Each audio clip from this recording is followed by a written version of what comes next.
funcionamiento y esta intención entonces de querer aclarar, perdón, el sentido o el significado de la misma. Entonces, expresiones como las que tenemos del lado derecho como ejemplo, pues vamos a encontrar justo esta función presente. Cuando hablamos, les digo, de significados de palabras, que nos plantea ahí qué significa prevaricar, ¿no? O en el segundo ejemplo, cuando hablamos de la estructura de la oración, finalmente estamos haciendo referencia a aspectos de la lengua, del lenguaje e igual, ¿no? Estamos hablando de estos aspectos o de estas características de esta función metalingüística. ¿Qué función sintáctica cumple el sustantivo perro en la oración? Ahí tendríamos otro ejemplo, ¿no? Y por último, cuándo se distingue un prefijo dentro de una palabra, ¿no? Entonces ahí son unos cuantos aspectos o ejemplos simplemente para ilustrar lo que estamos mencionando con respecto a esta función metalingüística de manera concreta. ¿Un diccionario puede tener función metalingüística? Pues sí, es decir, en el sentido en el que estamos abordando las características, o más que las características, los significados de las palabras cuando hablamos del diccionario, sí, podríamos señalar ese aspecto, ¿no? Solo que, claro, pues hay cuestiones un poquito más específicas y podríamos decir que el diccionario más bien tiene una función lexicológica, eh, lexicológica y semántica al mismo tiempo. Pero bajo la idea de que con el diccionario abordamos finalmente significados de palabras, refiriendo específicamente a funciones, sí podemos hacer esta relación, ¿no? Entre la función metalingüística y el diccionario de forma concreta, ¿vale? Bueno, entonces esta sería la quinta función. Espero que quede mayormente clara. Y solo nos falta referir a una, que es en realidad, si no la función más importante, por lo menos de las más importantes con respecto al lenguaje, y es la función referencial, a la que también podemos llamar función representativa, perdón, ¿no? ¿Por qué se llama representativa o por qué la podemos llamar representativa? Porque regularmente con esta función lo que hacemos es hablar de nuestro entorno, describir lo que nos rodea, lo que podemos ver, lo que puede ser verificable y comprobado, ¿no? Entonces, todos estos aspectos específicos son los que guarda la función referencial. Aquí la intención entonces de esta función es proporcionar información, ¿no? Darnos a conocer algún aspecto, algún hecho, algo factual normalmente con respecto a cierto tema. Y por lo tanto, la forma en la que se expresa este tipo de función o este tipo de información es completamente objetiva. Entonces, bajo estas ideas que estamos planteando hasta ahora, ¿qué funciones, más bien, qué textos podemos pensar que presentan este tipo de función referencial de manera concreta?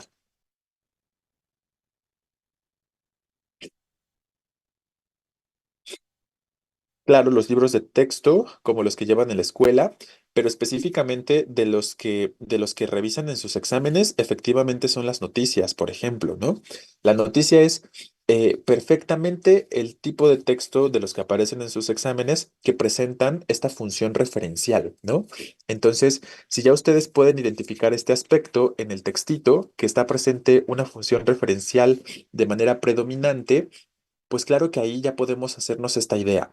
Entonces, sí les sugiero que hagan la relación de las funciones del lenguaje con, eh, pues con los tipos de textos que se abordan en sus exámenes, porque les digo, a lo mejor no les da la respuesta de forma inmediata a algunos otros a lo mejor sí, pero definitivamente lo que sí va a suceder si hacemos esta relación con las funciones del lenguaje y los tipos de textos es que puede volverse un poquito más sencillo. O puede volverse un poquito más evidente qué tipo de texto tengo frente a mí o cuál de las opciones de respuesta podría ser realmente una noticia si puedo identificar los aspectos, por ejemplo, de la función referencial, ¿no? Si veo que se habla de datos, de hechos, de información que es verificable, si me está proporcionando informaciones factual o específica sobre alguna temática o algún suceso, ¿qué otras cosas decimos? Si es información objetiva, entonces, si se dan cuenta, todos estos elementos o varios de estos elementos o características que estamos mencionando ahorita sobre la función referencial,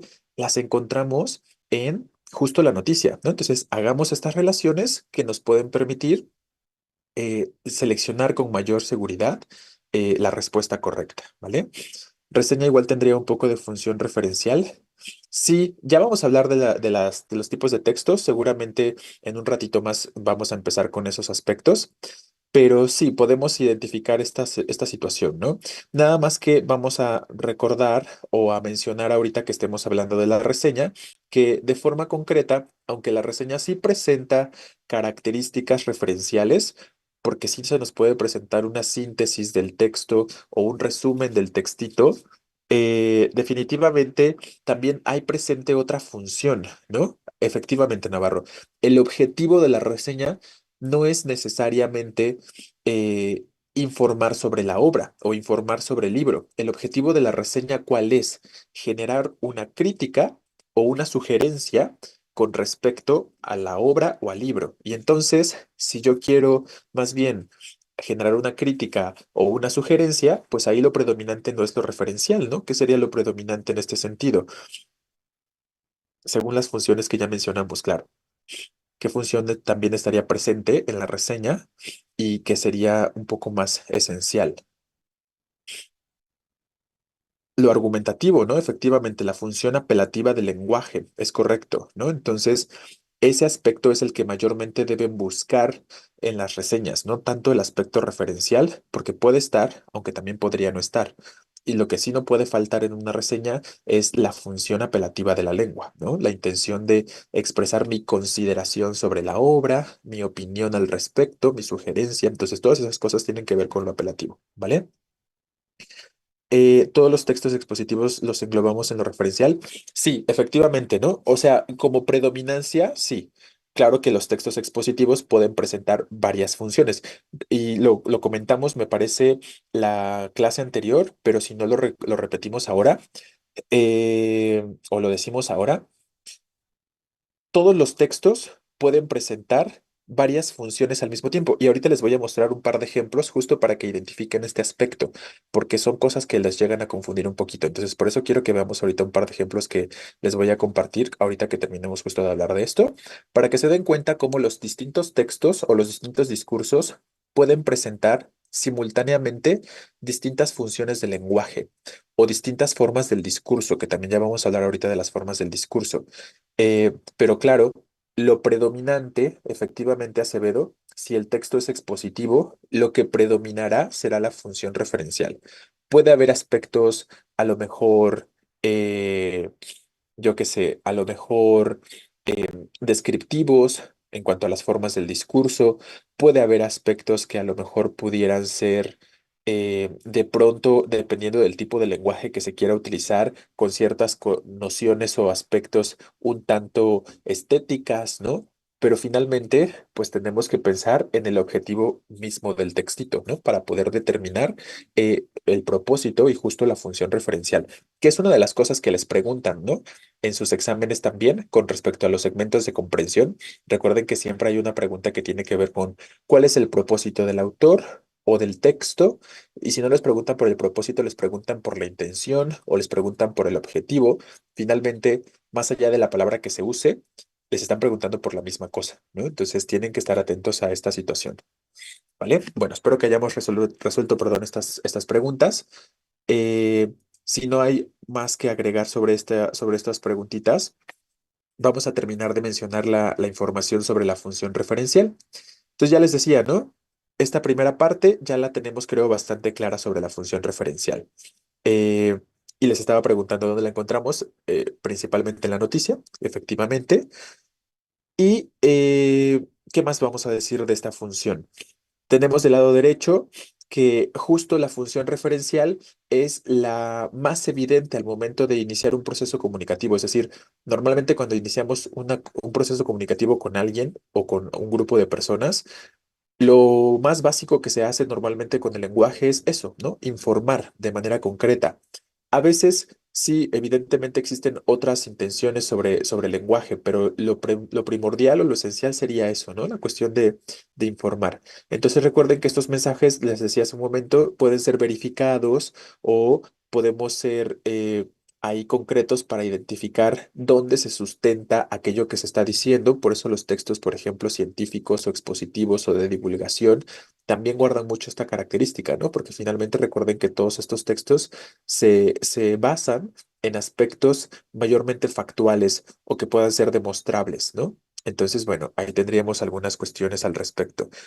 Eh, ¿En dónde podemos encontrarlos? Sobre todo, pues ya les decía hace un momentito, en textos periodísticos, en textos científicos, también en las narraciones podemos encontrar segmentos expositivos, porque recuerden que las narraciones o las novelas, los cuentos, pues son muy cercanas a la cotidianidad, a la vida, ¿no? Y entonces en la vida diaria, pues hacemos uso como personajes, supongamos, de las distintas funciones del lenguaje. Entonces también ahí en las narraciones podemos encontrar, y no nada más la referencial, podemos encontrar todas las otras funciones, como la función apelativa.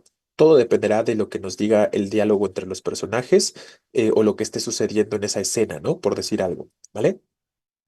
Eh, Tenemos un par de ejemplos, son las 3 de la tarde, cuando decimos este tipo de aspectos, o si yo les digo ahorita son las 2:44, pues estoy hablando de la realidad, de un aspecto que es real, ¿no? De un aspecto que puede ser comprobado.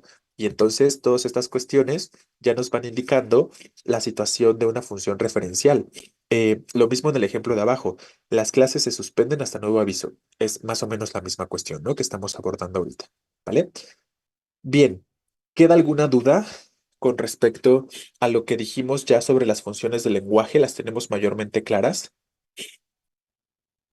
Voy a dejar de compartirles este archivo para compartirles un documento ahora y donde quiero que observen estos dos ejemplos que les estaba diciendo ahorita, para que podamos observar cómo varias funciones pueden estar presentes en un solo texto, ¿no? O en un solo discurso. Y más bien atentos a esa cuestión.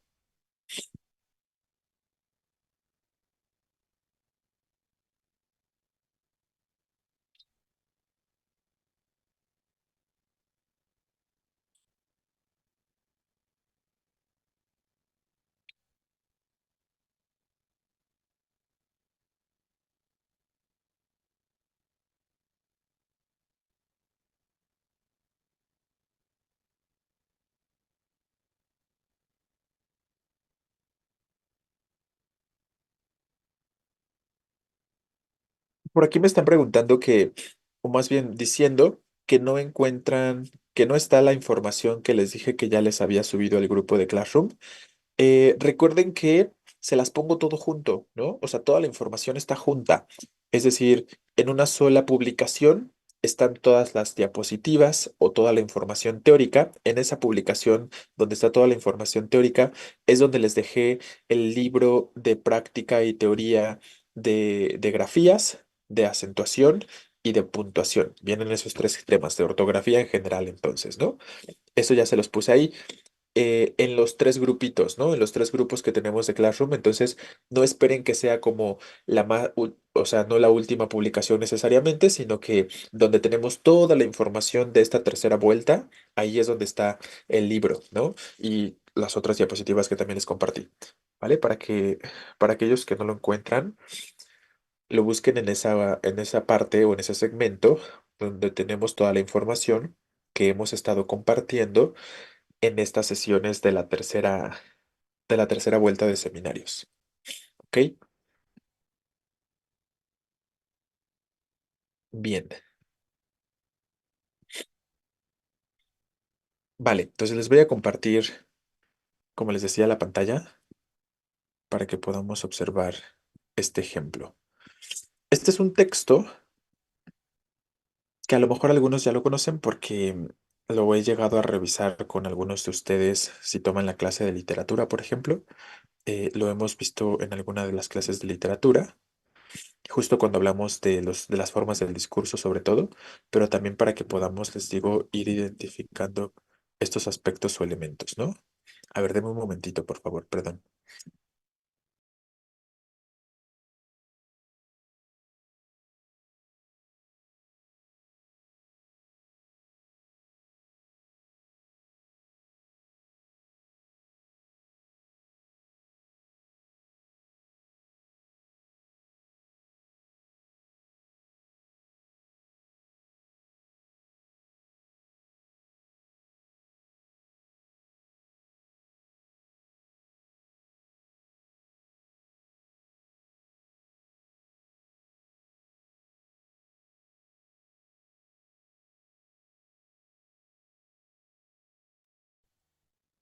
Ok, entonces, espero que en este momentito que me alejé de la computadora para tomar papel higiénico, hayan empezado a leer el fragmentito. Yo creo que ya lo pueden ver todos acá, este primer ejemplo.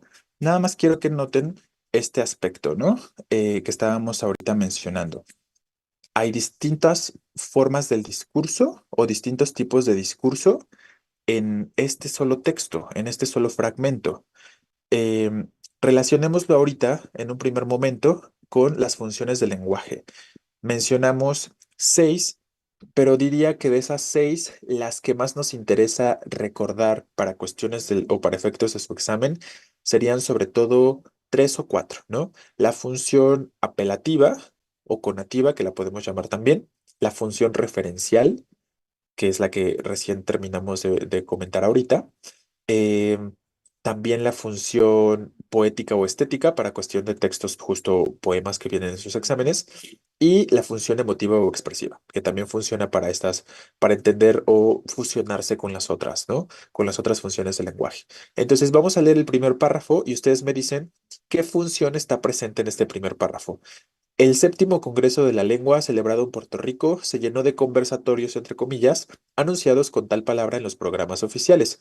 Conversatorios entre escritores, entre filólogos, un conversatorio aquí y otro allá, continuamente. Entonces, ¿cuál es la función que podemos identificar en este primer párrafo?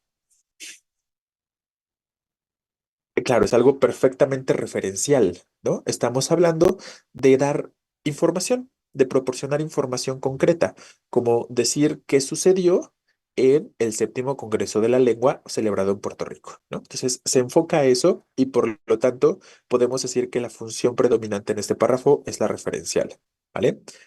Ojo, el hecho de que al principio de un texto lo que aparezca primero sea una función referencial o un discurso expositivo, no significa entonces que ese sea el propósito del texto, ¿eh? Entonces, no hay que dejarnos llevar solo por el primer párrafo, hay que leer todo el texto y también hay que considerar pues las otras funciones que puedan estar presentes para poder determinar como tal el propósito de ese texto, la intención de ese texto del autor, ¿vale?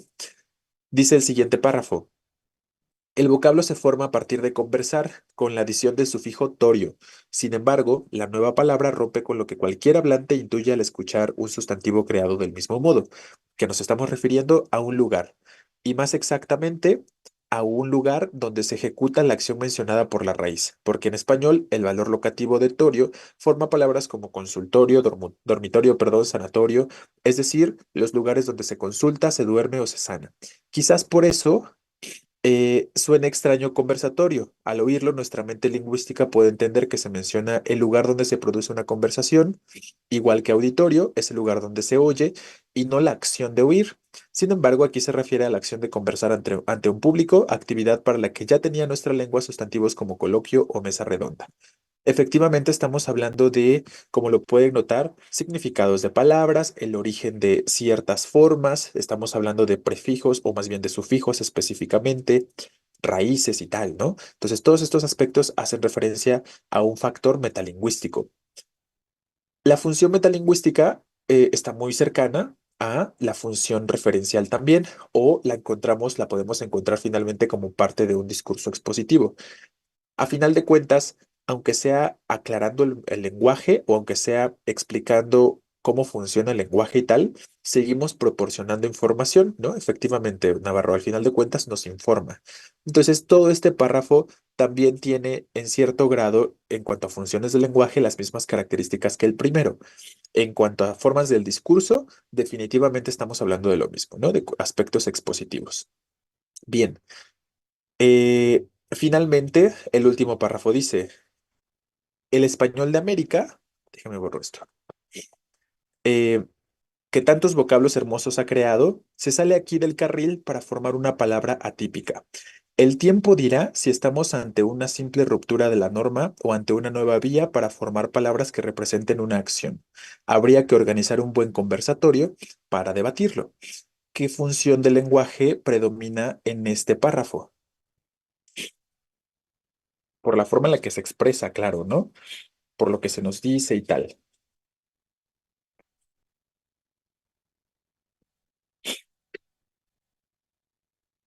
Efectivamente, está más enfocado este parrafito al aspecto un tanto de lo apelativo, ¿no? O de lo conativo, como lo quieran llamar. Porque, ¿qué nos está diciendo este párrafo? De forma concreta nos está explicando que eh, todavía no se sabe hacia dónde se va a dirigir el uso de la palabra conversatorio, porque recuerden que de cierta forma, ¿qué nos está diciendo el texto o el autor de este texto? De cierta forma nos está diciendo que la palabra conversatorio, como se usa en Puerto Rico, se sale un poco de lo que se esperaría en cuanto a, como hablantes del español, pudiéramos suponer qué significa, ¿no? Es decir, ya nos dice ahí que normalmente las palabras que terminan en torio se refieren a un lugar donde se realiza una acción. Entonces, conversatorio pensaríamos que es un lugar donde se conversa, pero nos dice, no es el significado que se le da en Puerto Rico. Y eso es lo que nos está planteando en ese último párrafo, ¿no? La idea de, ya veremos qué pasa con esta palabra, si se acepta, si no se acepta, si se sigue utilizando, ¿no? Pero a pesar entonces de que está presente un aspecto apelativo, ¿qué es lo predominante en el texto? El objetivo, justo, o el propósito, no es tanto convencernos de algo, ¿no? Y ese puede ser a lo mejor un aspecto que ustedes pueden empezar a plantearse para determinar de forma más concreta las formas del discurso y las funciones del lenguaje, ¿no? Si el texto se pueden preguntar lo siguiente, ¿no? ¿Este texto me está enseñando cosas? ¿Me está proporcionando información? ¿Estoy aprendiendo algo? ¿No? Si se dan cuenta de que les está enseñando algo el texto, que están aprendiendo algo, definitivamente, ¿qué será lo predominante ahí o cuál sería la intención del texto? Pues el uso de la función referencial, ¿no? La idea de informar o exponer algún dato. Si ustedes se preguntan, ¿este texto me ha convencido de algo o me quiere convencer de algo o me está intentando hacer reflexionar sobre una temática? Pues no sucede con este texto, ¿no? O sea, no es como que ya los haya convencido necesariamente en el texto de que no deben usar la palabra conversatorio, ¿no? No va por ahí, sino más bien simplemente nos dice, vamos a ver qué pasa, ¿no? Vamos a ver qué sucede con esta palabra, a ver si se queda, si se adopta o se termina cayendo en desuso, ¿no? Entonces, esos son los aspectos que podríamos determinar con respecto a este primer fragmento y les digo, podemos observar cómo cada párrafo mayormente puede presentar una función diferente, pero no significa entonces que sea o expositivo porque así lo es el primero, o es metalingüístico porque así lo es el segundo, o es apelativo porque así lo es el tercero, ¿no? Tenemos que pensar en el aspecto predominante. Y el aspecto predominante tiene que ver con qué se quiere lograr con el texto, ¿no? Ya a partir de esta idea vamos a poder señalar de forma concreta el propósito justo, ¿no? El objetivo del mismo, ¿vale? Entonces espero que quede más o menos claro y evidenciado esto que les estoy comentando en este primer ejemplo. Vamos a ver otro ejemplo para que noten otro caso. Este lo tengo más bien en un archivo distinto, así que se los comparto ahora.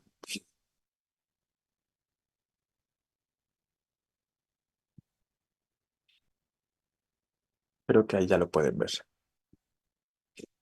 El texto se llama Las otras Olimpiadas, ¿vale? Y vamos a revisar nuevamente cuáles son las funciones presentes aquí y sobre eso vamos a determinar cuál es el objetivo, ¿no? Eh, México tuvo ayer su primera medalla de plata en la competencia de clavados sincronizados en las competencias olímpicas que se realizan en la ciudad de Londres, Inglaterra. La noticia nos llena de orgullo y ocupa grandes espacios en todos los medios de comunicación. Ojo, vamos con la primera oración. La primera oración, ¿qué tipo de función plantea? Seguramente les da la impresión de que leyeron una noticia, ¿no? De que están leyendo una nota informativa. Entonces, claro, ahí completamente, aquí vamos a jugar un poquito con algunos colores. Les voy a estar encerrando en verde las ideas que podemos identificar como expositivas o referenciales y con otro color las ideas que podamos identificar pues con de otros tipos, ¿no? Siguiente oración que dice, la noticia nos llena de orgullo y ocupa grandes espacios en todos los medios de comunicación. ¿Eso sigue siendo expositivo?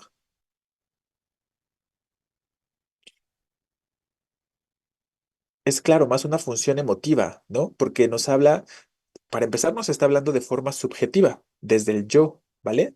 Y entonces ya desde ahí, por ejemplo, si me doy cuenta que ya está presente algún segmento que no tiene que ver con lo expositivo o con lo referencial, podré saber que esto no es una noticia, ¿no? A pesar de que al principio parece que me está informando, me está dando una nota informativa, sé por esa segunda oración que simplemente ya no puede ser una noticia por estar presente esa oración, porque recuerden que en las noticias no podemos expresar cuestiones subjetivas, no puedo expresar emociones, ni opiniones, ni nada parecido, ¿no? Entonces ya podemos descartar la posibilidad o la idea de que este fragmento pueda ser una noticia y que su objetivo sea, por ejemplo, simplemente informar, ¿no?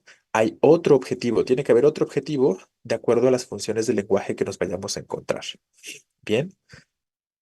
La siguiente dice, eh, pero dentro de la euforia que nos invade, poco a poco, poco o nada, perdón, se sabe que justamente el día anterior a la proeza que hoy celebramos, otro mexicano, Aldo Facundo, obtuvo la medalla de bronce en la 44ª edición de la Olimpiada Internacional de Química, celebrada en la ciudad de Washington, en Estados Unidos, en la que se enfrentó a tantos estudiantes procedentes de tantos países, ¿no?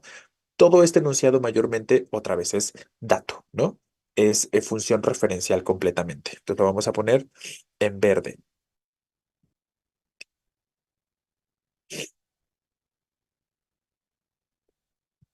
sobre todo desde acá, ¿no?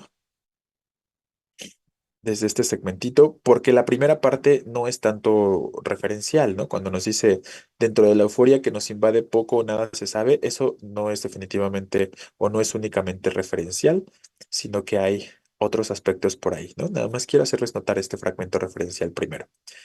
Eh, Y salvo honrosas excepciones, al tratarse de un logro en una disciplina científica, lo que predomina es el silencio, ¿no? Ahí tendrían que considerar ustedes también, ¿eso sigue siendo expositivo o tiene que ver con una consideración del autor?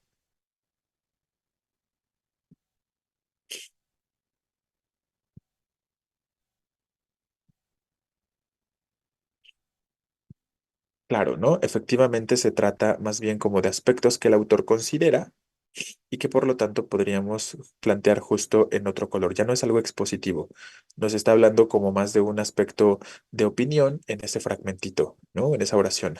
La Olimpiada Internacional a la que me refiero, otra vez hablando en primera persona, fue organizada por la Sociedad Estadounidense de Química e incluyó distintas pruebas realizadas en aulas y laboratorios de cierta universidad. Los campos examinados incluyeron la química orgánica y tales otras.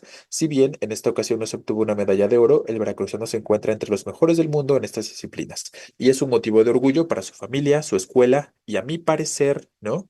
Debe serlo para todo México, ¿no? Entonces, ojo, ¿qué quiero que notemos aquí finalmente con todos estos fragmentos que estamos encerrando? Pues lo que ya les comentaba hace un momento. Un texto puede presentar distintas funciones del lenguaje al mismo tiempo o distintas formas del discurso.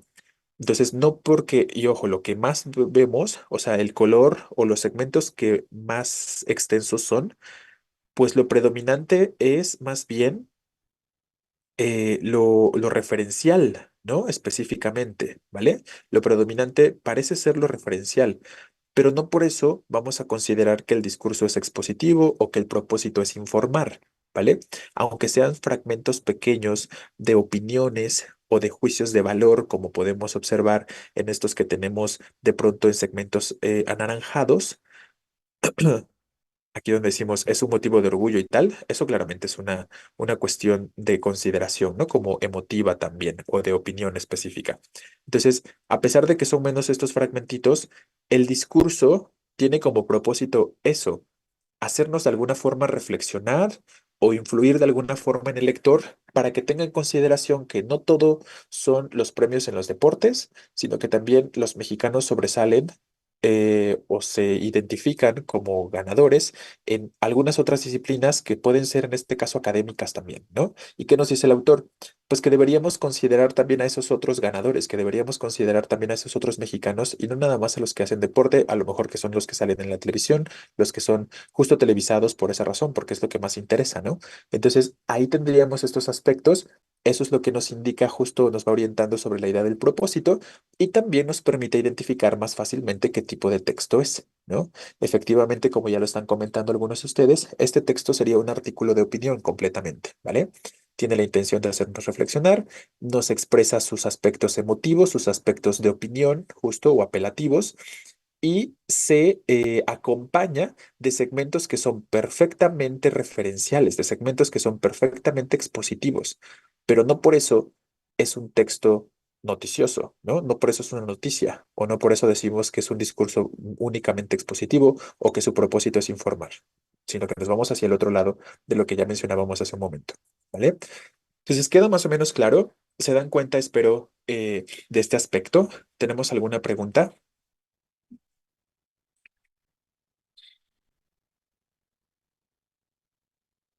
Ok, entonces atentos, ¿eh? Siempre atentos a poner atención en todo el texto para que ustedes puedan identificar esta idea del propósito, de la intención, eh, y relaciónenlo con esto que estamos mencionando, ¿no? Con las funciones del lenguaje. Obviamente en su examen, pues no tienen que hacer como este análisis tan detallado, por decirlo de alguna forma, que nosotros hicimos.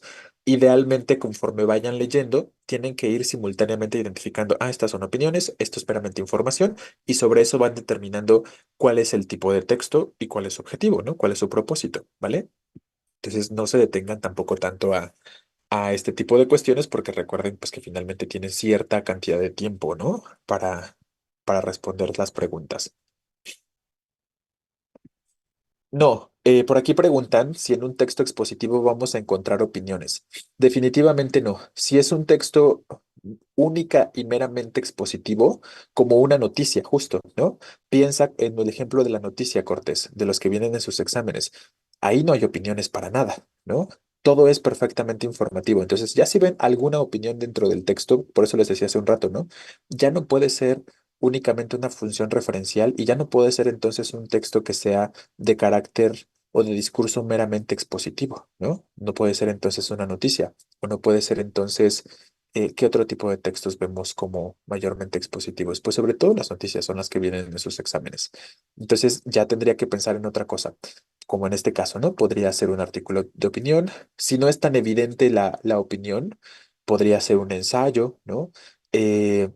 Si veo, y pues justo de ahí van saliendo las otras características, ¿no? De los tipos de textos. Si veo algunos otros elementos, veo que me podrían indicar que es una reseña, tal vez, ¿no? Entonces, estos aspectos son los que deben tener en consideración.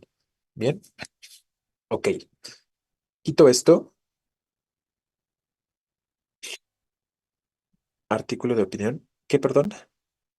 Eh, dije artículo de opinión, o sea, dije algo equivocado.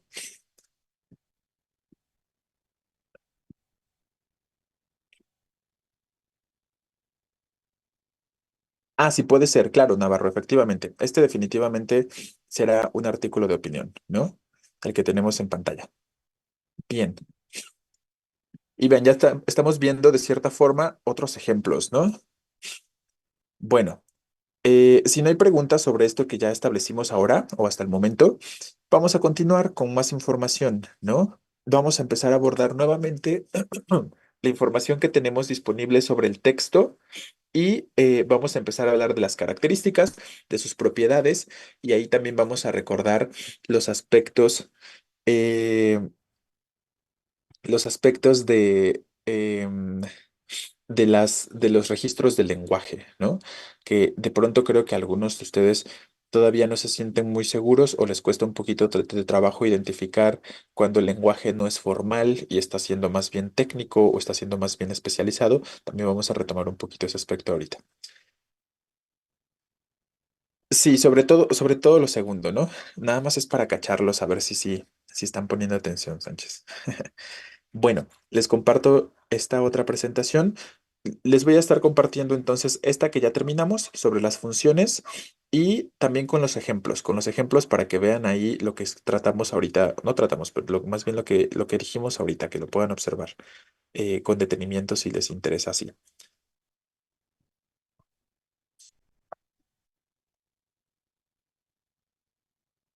¿Qué hemos dicho entonces, recordando un poquito, con respecto al texto? ¿Cuáles son las ideas que tenemos ahí, que ya hemos establecido de alguna forma?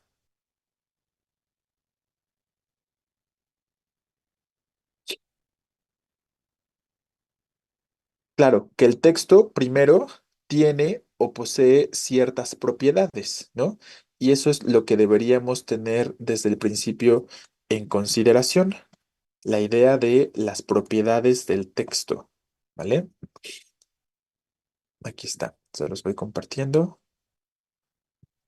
Porque recuerden que tener en consideración las propiedades textuales nos permitirá identificar también qué está bien y qué está mal para este tipo de preguntas que se encuentran ustedes en sus exámenes, donde les están planteando justo el tipo del texto que se encuentren o que tengan frente a ustedes, ¿no?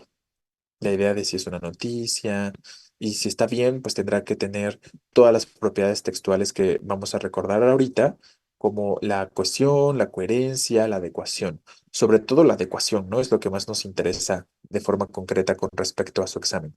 Entonces, bueno. A manera de resumen, recuerden que ya hemos establecido un poco qué es un texto, cómo lo podemos plantear. Hay muchas formas en las que ustedes lo pueden conceptualizar, obviamente. El que aquí proponemos o el que yo les estoy proponiendo tiene que ver con que un texto es un conjunto de ideas, ¿no? Todas las ideas, recuerden que se estén compartiendo en un textito o todas las oraciones, deben tener cierta relación entre sí, deben guardar cierta relación para que el texto tenga hilación entre las ideas, ¿no? Para que exista una unión o una conexión entre las ideas que se están proporcionando, pero ojo, ¿no? Les reitero, todas las ideas deben ser en torno al mismo tema, ¿vale? Gracias a estas características o a estas situaciones que estamos comentando en este momento, es que justo un texto o un discurso puede ser entendido, puede ser interpretado y puede ser transmitido, ¿no? Si el texto no cumple con estas propiedades o con estas características que estamos mencionando ahorita, difícilmente vamos a poder obtener la información necesaria de ese texto o difícilmente se va a cumplir el objetivo del autor al momento de compartir esa información, ¿no? Entonces, son aspectos definitivamente esenciales para el textito. Y vamos justo a empezar a mencionar o a recordar estas propiedades, ¿no? Recuerden que las propiedades son las mismas finalmente y ahí no existe realmente una variación al respecto eh, sobre sus características, pero sí ahorita lo que vamos a hacer es ver un par de ejemplos de textitos o de fragmentitos donde van a poder un poquito jugar o vamos a poder jugar un poquito con la idea de identificar cuáles son las propiedades que no están presentes de acuerdo con lo que estamos diciendo ahorita, ¿no? Entonces, empezamos con la idea de la cohesión. Aquí la cohesión, recuerden que tiene que ver con la unión, con el uso de conectores o con el uso de nexos mayormente. Hay otros elementos que también permiten la cohesión de un texto, como los signos de puntuación, por ejemplo, como la repetición de ideas o la repetición de palabras clave, es lo que justo nos va permitiendo hacer estas conexiones que sean necesarias, ¿no? O que se puedan requerir, ¿vale? Ahora, ¿qué más vamos a decir sobre la cuestión? Pues les digo, ¿no? La idea de conectar las ideas, valga la redundancia, o la intención de conectar las ideas, eh, generando párrafos, ¿no? Recuerden que un párrafo es un conjunto de ideas que están abordando alguna situación particular, ¿no? Algún tema particular, ¿vale?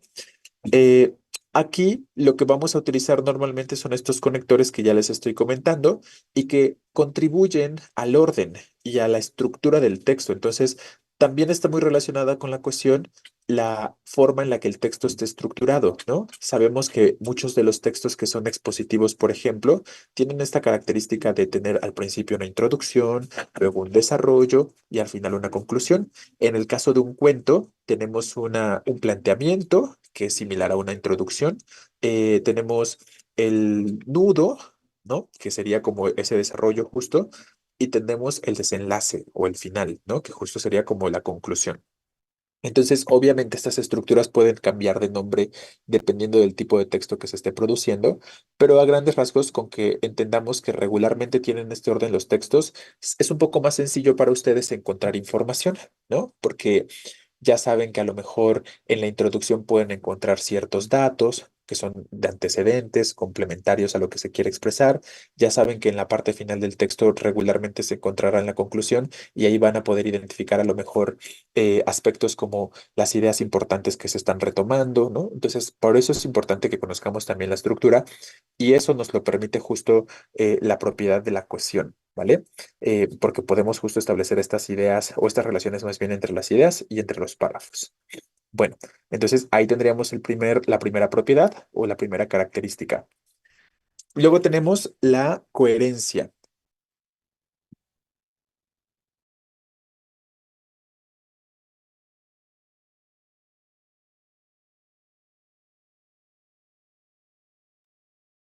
Ok, perdón.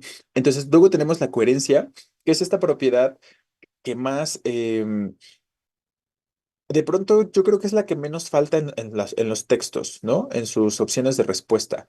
Lo que llega a faltar, si es que lo han notado en cuanto a las propiedades, mayormente es la adecuación, que vamos a mencionar ahorita, o el aspecto de la cohesión. A veces la cohesión no es tan clara, pero la coherencia creo que es como el que menos falla o el que menos se viola, por decir de alguna forma, en las opciones de respuesta de sus exámenes, ¿no? Pero ¿qué vamos a decir entonces de la coherencia?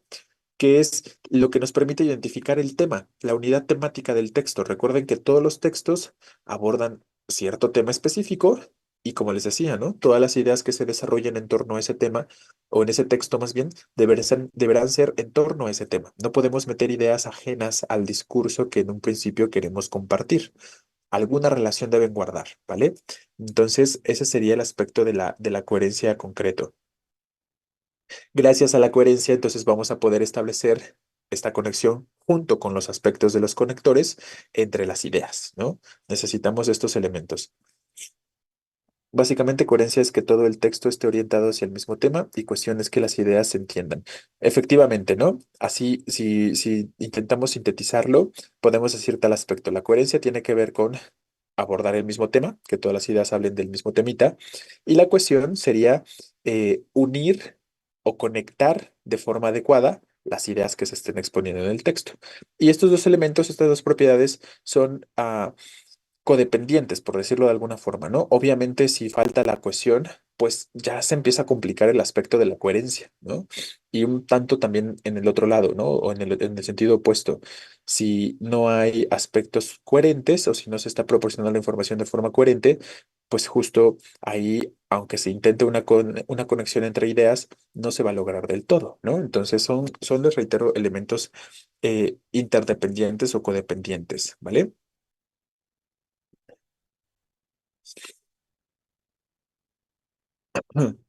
Claro, Rangel, decíamos, así como a manera de síntesis, que la coherencia sería que todas las ideas aborden el mismo tema, ¿no?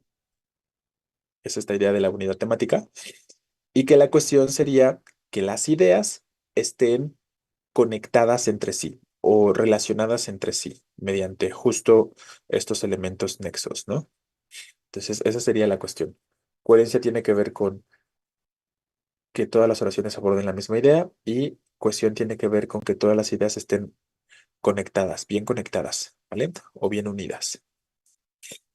Ok, bueno, entonces ahí tendríamos este aspecto de forma concreta sobre la coherencia y vamos a mencionar por último la parte de la adecuación, que era lo que les decía hace un momento, ¿no?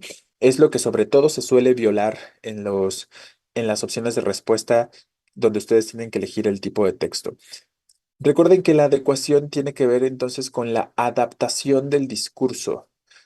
Y esta adaptación del discurso del texto va a depender de en dónde nos encontramos, o sea, es decir, en qué contexto estamos, con quién estamos hablando, qué tipo de texto queremos producir, ¿no? O a quién estamos dirigiendo esta información y qué quiero lograr también con ese texto, ¿no? Entonces, esos son los aspectos importantes sobre la cuestión de la adecuación. Y ya lo hemos dicho, pero lo recordamos en sus exámenes, por ejemplo, pues siempre viene la situación comunicativa, perdón, o el contexto comunicativo, ¿no? Les dicen normalmente, se tiene que producir cierto texto.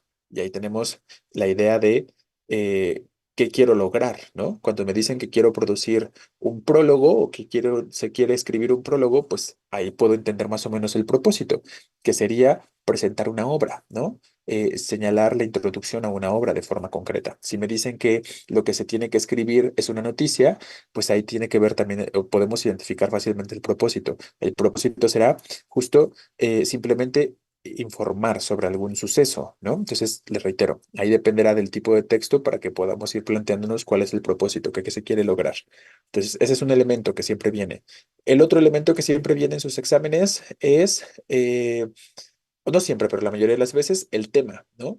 Hay algunos tipos de textos que sí les dicen, tiene que abordarse cierto tema, como en los ensayos, como en los artículos de opinión, o a veces en las crónicas, también les dicen el tema que se va a abordar, ¿no? Y también en muchas ocasiones se les explicita en su pregunta eh, quién lo va a leer, ¿no? Ese contexto tiene que ver cuando nos dice, es para una revista universitaria, o es para una revista científica, o es para, yo qué sé, para las redes sociales de la escuela, ¿no? Con ciertas intenciones, les reitero. Entonces, justo ahí todos estos elementos que les proporcionan en las preguntas son bien importantes para que ustedes determinen la adaptación o la adecuación del texto, ¿vale?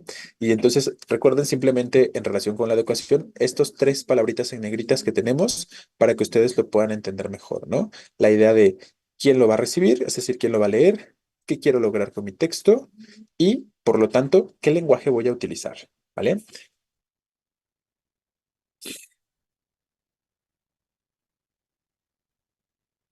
Por aquí preguntan que si cuando es una revista universitaria se puede utilizar lenguaje técnico.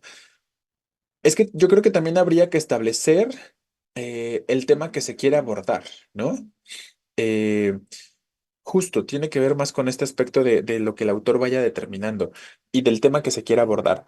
Pero normalmente podríamos decir, o sea, si tratamos de simplificarlo mucho, podríamos decir que, pues no preferentemente, ¿no? Que así es una revista universitaria, pues en una universidad conviven personas de muchas áreas, ¿no? Es decir, de ciencias, de artes, de humanidades, etcétera, ¿no? Y en la revista, pues normalmente si es para toda la universidad, pues deberían abordarse temas que les interesen justo a todos, con un lenguaje que por lo menos la mayoría de la población estudiantil universitaria pudiera entender, ¿no? Entonces, yo creo que dejaríamos todavía para un contexto un poquito más especializado eh, el uso de ese lenguaje técnico, como para una revista científica, por ejemplo, ¿no? Eh, o si me dicen que se va a escribir algún texto pero que está dirigido para los profesores, ¿no? Universitarios o para los iguales, para los pares, ahí también podríamos utilizar sin ningún problema un lenguaje técnico. Me podría decir, una revista universitaria quiere publicar un artículo en el que invitan o informan sobre sus últimos descubrimientos a los investigadores de la universidad, ¿no? Y entonces si me dice que es para los investigadores de la universidad, pues entenderé que esas personas son conocedoras del tema y que ahí sí puedo definitivamente utilizar un lenguaje técnico. Entonces, por eso les digo, ¿no? Tratando de simplificarlo, diríamos que idealmente no, pero habrá que ver específicamente qué nos dicen las opciones de respuesta, qué nos dice específicamente la pregunta para que ustedes puedan determinar esos aspectos, ¿vale? Entonces no se dejen llevar nada más por cuestiones como tan concretas, o que a veces les digo, la intención a lo mejor para ustedes de pronto es como tratar de simplificarlo lo más que se pueda, como tener estos referentes de si es esto, entonces no es esto otro, ¿no? Les gustan este tipo de relaciones, pero no es todo así en el lenguaje, ¿no?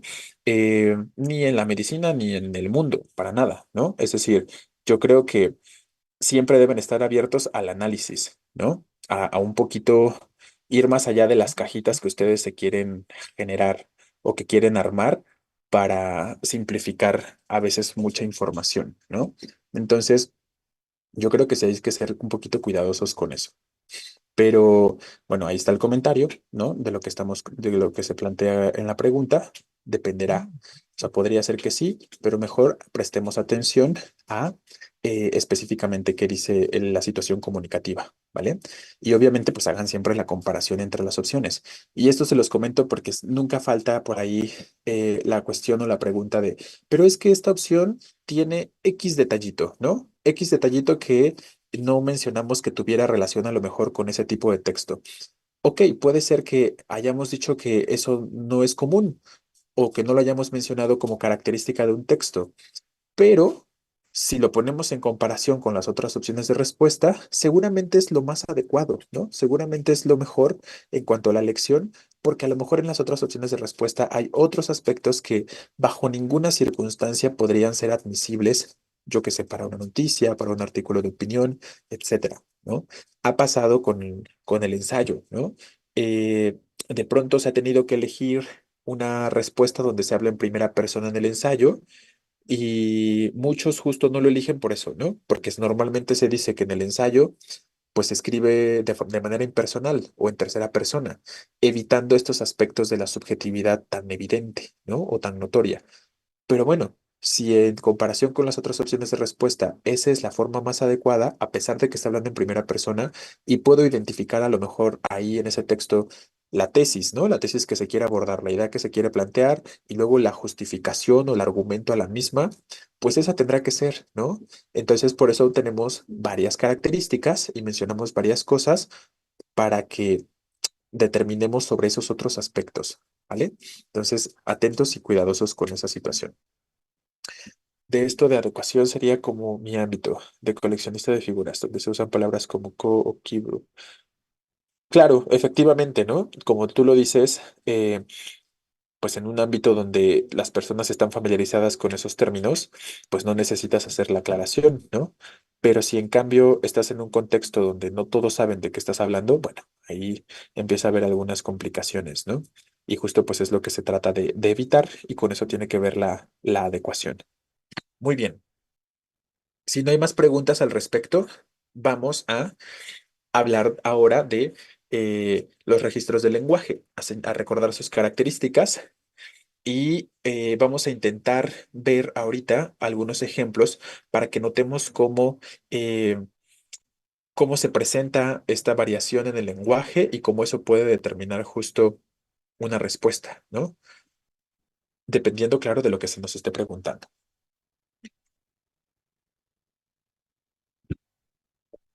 Bien, entonces, ¿qué vamos a decir de los registros del lenguaje? Que recuerden que estos son el uso léxico-lingüístico o representan, determinan el uso del lenguaje, de las palabras específicamente, dependiendo de las variaciones que pueden presentarse como socioeconómicas, como decíamos hace un rato, en el contexto en el que nos encontremos, las variantes del español que yo uso, porque no todos los hablantes del español conocemos las mismas palabras, ni usamos las mismas palabras, ni nos expresamos de la misma forma, ¿no? Entonces, todos estos aspectos tienen que ver con los registros del lenguaje y la elección de un lenguaje está determinada, como decíamos, por la situación comunicativa, ¿no? Por el aspecto sobre todo de la adecuación, ¿vale? Ya lo decíamos hace un momento. Entonces tenemos el lenguaje coloquial que no lo quiero excluir, pero ¿cuántas veces ustedes han notado que tienen que elegir una respuesta donde se usa un lenguaje coloquial? Si lo piensan, si lo analizan, ¿qué dirían a esto? Por lo menos en más de una ocasión han tenido que elegir algo donde el lenguaje coloquial esté presente. Y por coloquial, ojo, entiéndase, ahorita tenemos aquí las características, entiéndase, pues que hay como errores de pronto a lo mejor en la redacción, que hay usos de palabras que no son tan adecuados en ese ámbito, como se acuerdan de estas expresiones como fíjate que no sé qué, ¿no? Y se espera que se escriba a lo mejor un ensayo y que en el ensayo me digan fíjate que tal cosa, bueno, ahí se complica, ¿no? Eh, entonces, son pocas las veces, efectivamente, no es muy común, pero efectivamente sí ha llegado a suceder, por lo menos una o dos ocasiones seguramente, ha llegado a suceder en las que hay que elegir la opción de respuesta donde puede parecer o sonar un poquito más coloquial, pero porque en esa opción de respuesta es donde se encuentran o se presentan otras características sobre el texto que se nos está solicitando, ¿no?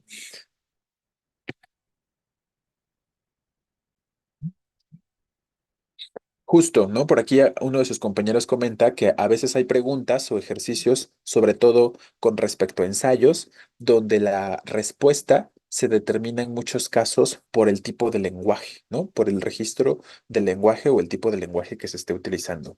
Entonces, porque claro, para el contexto del ensayo ya hemos mencionado antes que sí existe un aspecto muy determinante, ¿no? Sabemos que los ensayos en cuanto al lenguaje normalmente sí buscan ser un poquito más estructurados, buscan ser más rigurosos, ¿no? Entonces, bueno, ahí es un poquito más complicado encontrarlos. Donde sí, ajá, justo dice uno de sus compañeros, en las reseñas, a lo mejor sí, ¿no? En las reseñas sí podemos encontrar este tipo de aspectos y creo que sí se ha llegado a ver por lo menos una reseña donde se nota un poquito más como expresiones más cotidianas o expresiones más del día a día y que justo podemos englobar dentro de lo coloquial, ¿no? Efectivamente, entonces ahí también. En los artículos de opinión también podríamos, obviamente dependerá del contexto de publicación, ¿no? Si me dicen que es un artículo de opinión para una revista de importancia o para un periódico de importancia, pues obviamente ahí seguro que tendrá que existir una mayor rigurosidad en cuanto al uso del lenguaje, ¿no? Pero si estoy en un contexto de la cotidianidad, hablando con amigos, con mi familia, y estamos emitiendo nuestras opiniones sobre algún tema, pues ahí no estoy obligado seguramente a usar muchas formalidades o tecnicismos ni nada parecido, simplemente por el contexto en el que nos encontramos o el contexto que se pueda solicitar, ¿no? Entonces, claro, ese sería un aspecto siempre, les reitero, la pregunta, ¿cómo se plantea? Es bien importante, ¿no? Sí, entonces quedamos que, sobre todo en esos diría yo, ¿no? En el artículo de opinión lo podemos encontrar, en la reseña también, en el ensayo es prácticamente imposible. Podría haber alguna situación particular por la que suceda, ¿no? Pero bueno, ya saben que no me gusta tampoco como ser tan determinante en estos aspectos, ¿no? Como aquí sí y aquí no. Más bien, lo normal, lo común es que suceda de ciertas formas, ¿no? Pero siempre abiertos, les digo, a las posibilidades. Bueno, entonces, sobre el lenguaje coloquial, ¿cuáles son sus características? Eh, Normalmente se usan frases cortas o que a veces están incompletas, que no tienen mucha pertinencia en ese contexto, ¿no? Estas expresiones o esas palabritas. Suelen presentar vicios del lenguaje o incorrecciones como en sus exámenes que luego ponen habemos o hubieron o sobre todo el hubieron, ¿no? Retoman mucho el hubieron en sus exámenes en algunas opciones de respuesta en cuanto a la lección del texto. Entonces, eso ya implica un vicio de lenguaje, porque es un error, ¿no? Entonces ya eso me permite eliminar esa como opción de respuesta. Entonces, estos elementos son comunes cuando se presenta un aspecto de coloquialidad. No se presenta un vocabulario tan amplio, sino que más bien es un vocabulario que se nota reducido.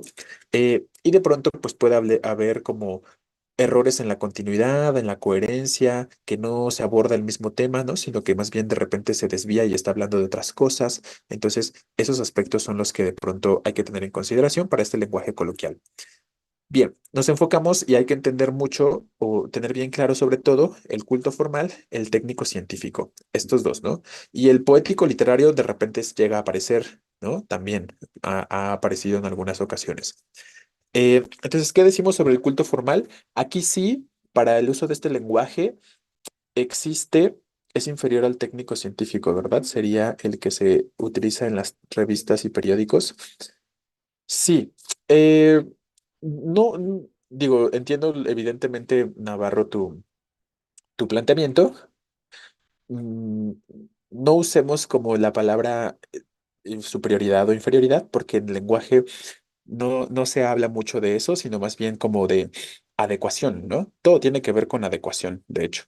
Entonces, pero sí podríamos decir que el lenguaje culto formal se utiliza en contextos más comunes, digamos, ¿no? Un poquito más común es su uso que el lenguaje técnico científico, ¿vale? Y efectivamente, pues al ser más común es el que encontramos en los periódicos, sobre todo la idea de lo formal, ¿no? Lo que encontramos normalmente en las revistas, perdón, de divulgación y demás, ¿vale? Ya el técnico científico sí es muy, muy particular, ¿no? Ya ustedes creo que lo pueden notar o identificar en muchos casos. Bueno, volviendo a las características de este lenguaje culto formal, ya les decía, ¿no? Se presenta es evidente que el lenguaje es variado y que hay un mayor conocimiento del lenguaje que se está utilizando en ese tipo de lenguaje, de las palabras, quiero decir, que se están utilizando en este tipo de lenguaje. Son presentes los cultismos, por eso se llama culto formal. Y los cultismos son expresiones o palabras que no son habituales en el día a día, ¿no? Como decir que una persona es sagaz, ¿no? Sagaz es una característica o es un adjetivo que no utilizamos en el día a día y que muchas personas probablemente no conocemos su significado, ¿no? Eh, O inconmensurable, que también es una expresión o una palabra que tiene que ver con este tipo de lenguaje y que les ha aparecido en alguna ocasión en algún examen, ¿no? El uso de la palabra inconmensurable. ¿A qué se refiere con inconmensurable? ¿Ya han buscado ese significado? Entonces, como una forma un poquito más culta a referir a algo muy grande, ¿no? Algo inmenso, efectivamente, ¿no? Entonces, en lugar de decir enorme, en la cotidianidad diríamos eso, ¿no? Algo enorme.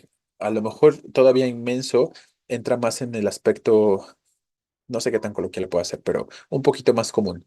Pero inconmensurable, pues es una expresión que no se usa tan frecuentemente y que sería complicado seguramente para muchas personas relacionarlo, ¿no? O referirlo de esa forma.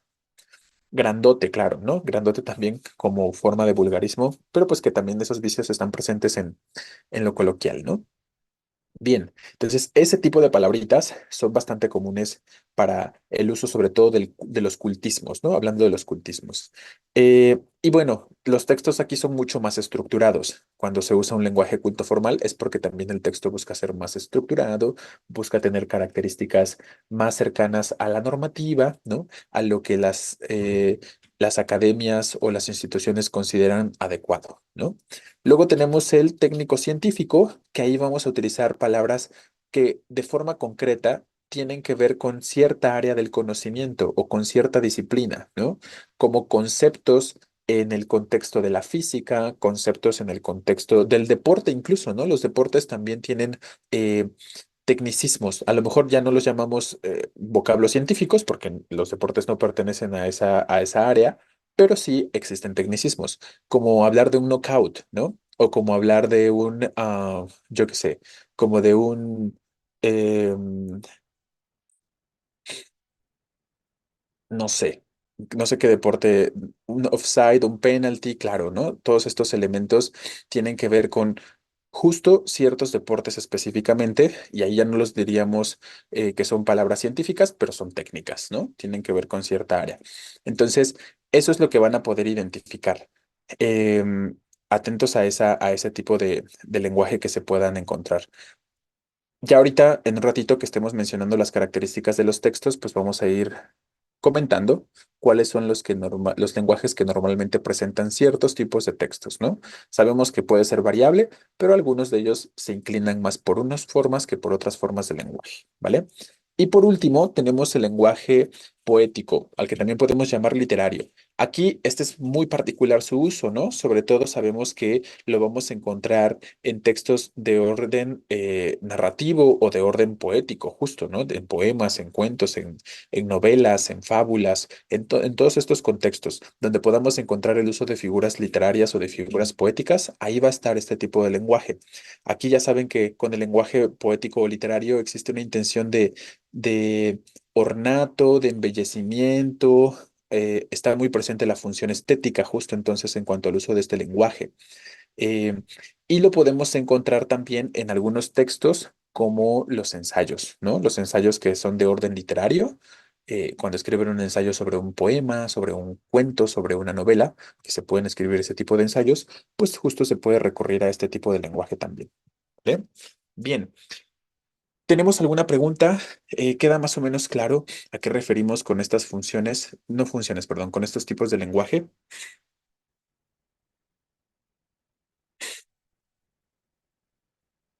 Vale. Entonces, voy a cambiar esta diapositiva para que ahora sí entremos a los tipos de discurso, veamos el cuadro comparativo y ya pueden empezar a relacionar, justo con lo que digamos ahorita de los tipos de discurso, a las funciones del lenguaje que recién vimos, ¿no? O que terminamos de ver ahorita al principio. Entonces, atentos a ese aspecto y a esa relación. Eh, ¿Qué planteamos como tipos o formas del discurso? También las podemos referir. Pues las relacionamos con el propósito comunicativo, ¿no? Con el aspecto justo de la adecuación. Y volvemos a una de las propiedades textuales que ya mencionábamos hace un rato. En los filosóficos también entra este tipo de lenguaje, ¿no? Claro, en los textos de orden filosófico, como en justo libros de filosofía o libros de análisis teórico, ¿no? O de teorías humanísticas y tal, es muy común utilizar ese lenguaje un poquito más literario, ¿no? Filosófico justo, ¿vale? O el culto también lo podemos encontrar en los textos que son de orden filosófico. Bueno, entonces la idea del propósito está presente en las formas del discurso, recuerden. Y ya saben que hay muchas o variadas intenciones o variados propósitos de los textos, ¿no? Lo más básico es contar historias, o sea, narrar, explicar o dar a conocer información concreta, describir algunos aspectos, ¿no? Convencer de algo, dar instrucciones, dialogar o presentar diálogos, ¿no? Entonces, todos estos aspectos tienen que ver con las formas del discurso y les reitero, lo pueden relacionar con las funciones del lenguaje también, ¿vale? Eh, las cuatro formas del discurso o tipos de discurso o de texto que también de repente se les llega a referir son el discurso narrativo, el expositivo, el argumentativo y el descriptivo. Ya tenemos varias ideas al respecto, ¿no? Ahorita nada más lo que vamos a hacer es ahondar o abordar un poquito más sobre ello.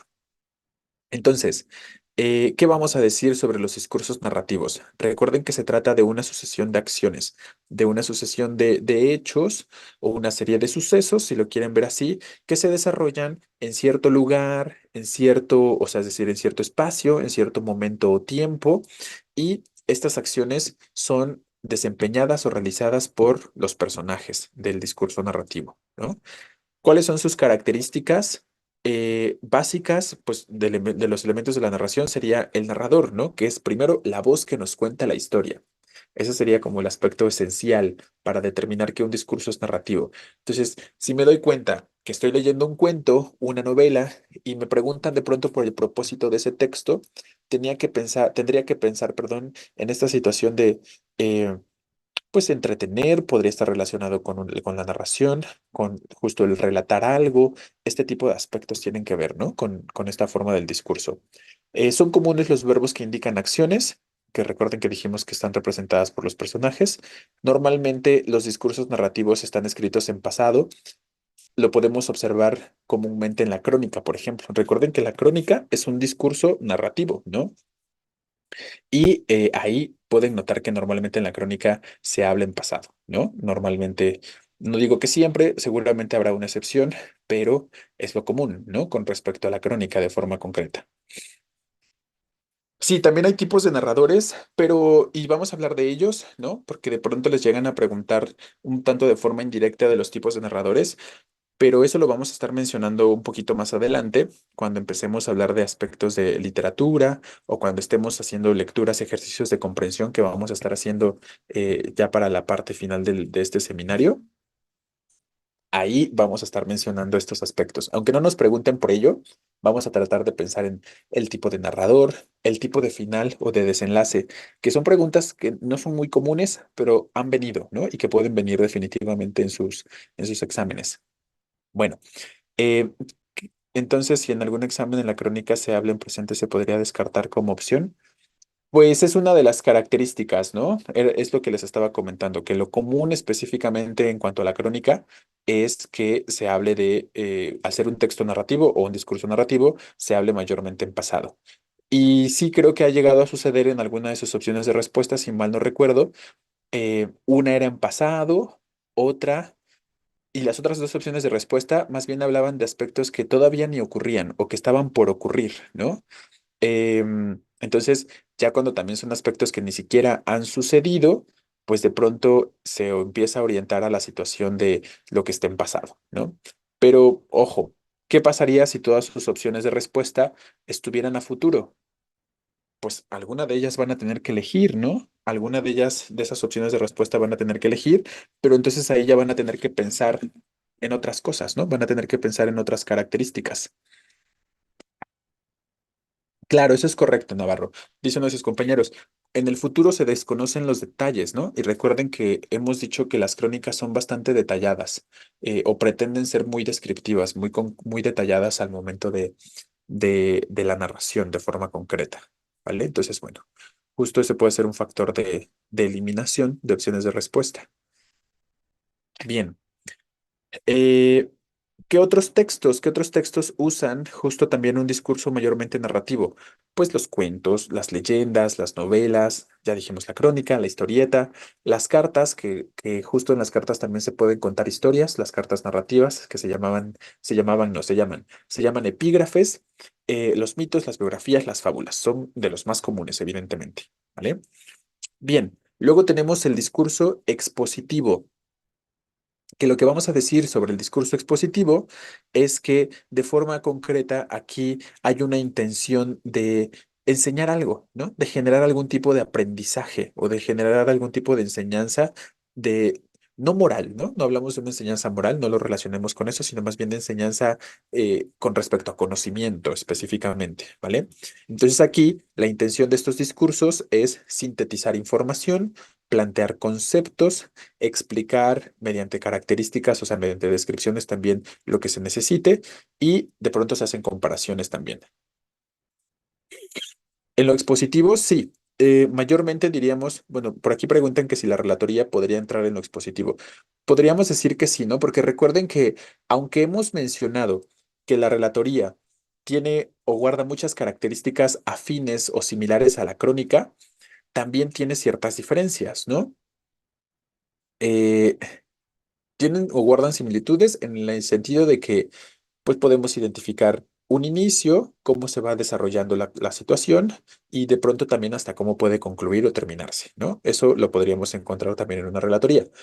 Pero la relatoría está más enfocada a decirnos cuál es el tema que se aborda, que aparte es desde un contexto, hemos dicho, mayormente académico, ¿no? Y al ser desde un contexto académico, recuerden que prácticamente o casi todo lo académico tiene muchos aspectos expositivos, ¿vale? Entonces, claro, justo podríamos decir tal cosa, que la relatoría se inclinaría un poquito más hacia lo expositivo porque nos dice cuál es el tema que se abordó en la plática, en el seminario, en la exposición. Y luego también pues se agregan las ideas importantes, ¿no? De ese tema que se haya abordado, se retoman las ideas principales o necesarias sobre la temática. Y es lo que han podido ver en la única pregunta que ha venido realmente en sus exámenes de práctica sobre relatorías.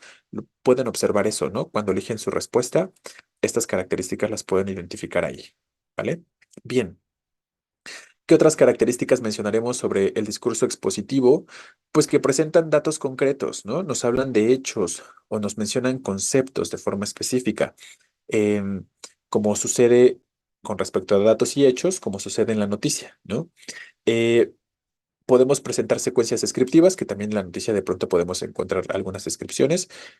Hablando de las funciones del lenguaje, aquí lo que predomina es la función referencial. Por ejemplo, en el discurso narrativo no mencionamos una función específica porque están presentes prácticamente o pueden estar presentes todas las funciones. ¿Se acuerdan que se los dije hace un momento, no? Em, ¿Qué más decimos de lo expositivo? Que el tema tiende a ser explícito. Entonces, cuando ustedes leen un texto que es expositivo en sus exámenes, normalmente desde el título van a poder identificar estos aspectos. Los textos que recuerdo, perdón, que vienen de forma expositiva en sus exámenes suelen ser artículos como de divulgación, como este artículo que, de divulgación que tenía que ver con el descubrimiento de una, no descubrimiento, bueno, sí, como la identificación más bien de una tela de momia, ¿no? Eso, por ejemplo, tiene características perfectamente expositivas, ¿no? O cuando son de noticias, como por ejemplo la situación de los estados del centro del país que hacen como una comunión para atraer turistas, o de el texto que tiene que ver con el informe de las lluvias en los últimos días en la Ciudad de México. Entonces, todos estos elementos son perfectamente expositivos, ¿no? Y podemos justo en estos ejemplos que recién les acabo de mencionar, hacer esta identificación o pensar en estos elementos que justo desde el principio podemos identificar, incluso desde el título, ¿no? Desde el título ya ahí esos textos nos dicen un poco cuál es el tema que se va a abordar y qué va a ser lo importante, ¿no? Como ahí decimos que el lenguaje, recuerden, no puede ser objetivo, perdón, no puede ser subjetivo, se presenta sobre todo el uso de la tercera persona, ¿no? O del modo impersonal, que ya sabemos que de pronto, bueno, hay cuestiones como excepcionales que podrían llegar a presentarse, sobre todo en el aspecto de lo argumentativo más bien. Entonces no hay valoraciones, no hay expresiones de posturas personales y podemos encontrar más bien cualquier otro tipo de aspectos, ¿vale? ¿Qué ejemplos ponemos aquí? Pues los folletos, los libros de texto, enciclopedias, manuales, ponencias, informes. Artículos, como hemos dicho, de divulgación o científicos, las noticias. Son los que normalmente podrían llegar a encontrar de pronto, los últimos sobre todo, ¿no? Los que podrían llegar a encontrar en sus exámenes. Muy bien. Eh, ¿Tenemos hasta aquí alguna pregunta o algún comentario sobre lo que estamos diciendo ahorita?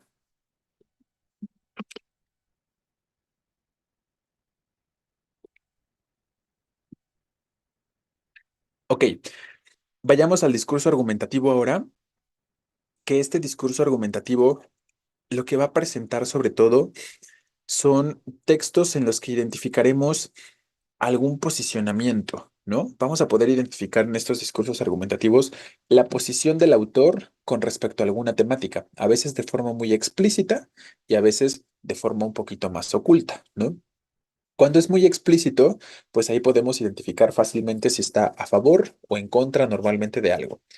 Cuando es más implícita el juicio de valor, o no el juicio de valor más bien, sino el posicionamiento sobre el tema, pues ahí habrá que buscar otros elementos o identificar otros elementos que nos permitan señalar tal aspecto, ¿no? Que se nos está planteando por ahí un posicionamiento sobre algún tema, ¿vale? Entonces, ¿qué implican los juicios, no, perdón, los discursos argumentativos? Pues la defensa de una tesis, pero una tesis o una idea que esté argumentada, ¿no? O que tenga una justificación válida, recuerden. ¿Y cuáles son sus propósitos de estos textos? Normalmente persuadir, normalmente quieren convencer de algo o demostrar algo o provocar cierta reflexión en el lector o plantear alguna crítica, ¿no? Entonces todos estos elementos están dentro de este propósito, ¿no? Persuadir, convencer, demostrar, criticar, reflexionar, analizar. Esas palabras, esos verbos tienen que ver con esta función del discurso, con esta forma del discurso de manera específica. Se los comento porque de pronto llegan a encontrar estas palabritas en sus exámenes, ¿no? Y para que puedan hacer como una conexión por ahí. Bueno, ya les decía, se plantean normalmente dos o más opiniones o posiciones que se pueden contraponer o que pueden ser opuestas. Existe una organización textual muy concreta, ya la estábamos escribiendo hace rato cuando hablamos de de las características de la cuestión, ¿no? Como la introducción, justo que serían los antecedentes al tema abordado. Luego suele venir como un contexto informativo o expositorio, justo. Luego ya viene ahora sí la tesis junto con su argumentación y luego vienen las conclusiones. Ese tiende a ser el orden o la estructura, pero recuerden, les decía hace un momento que esto puede ser muy variable y dependerá, ¿vale?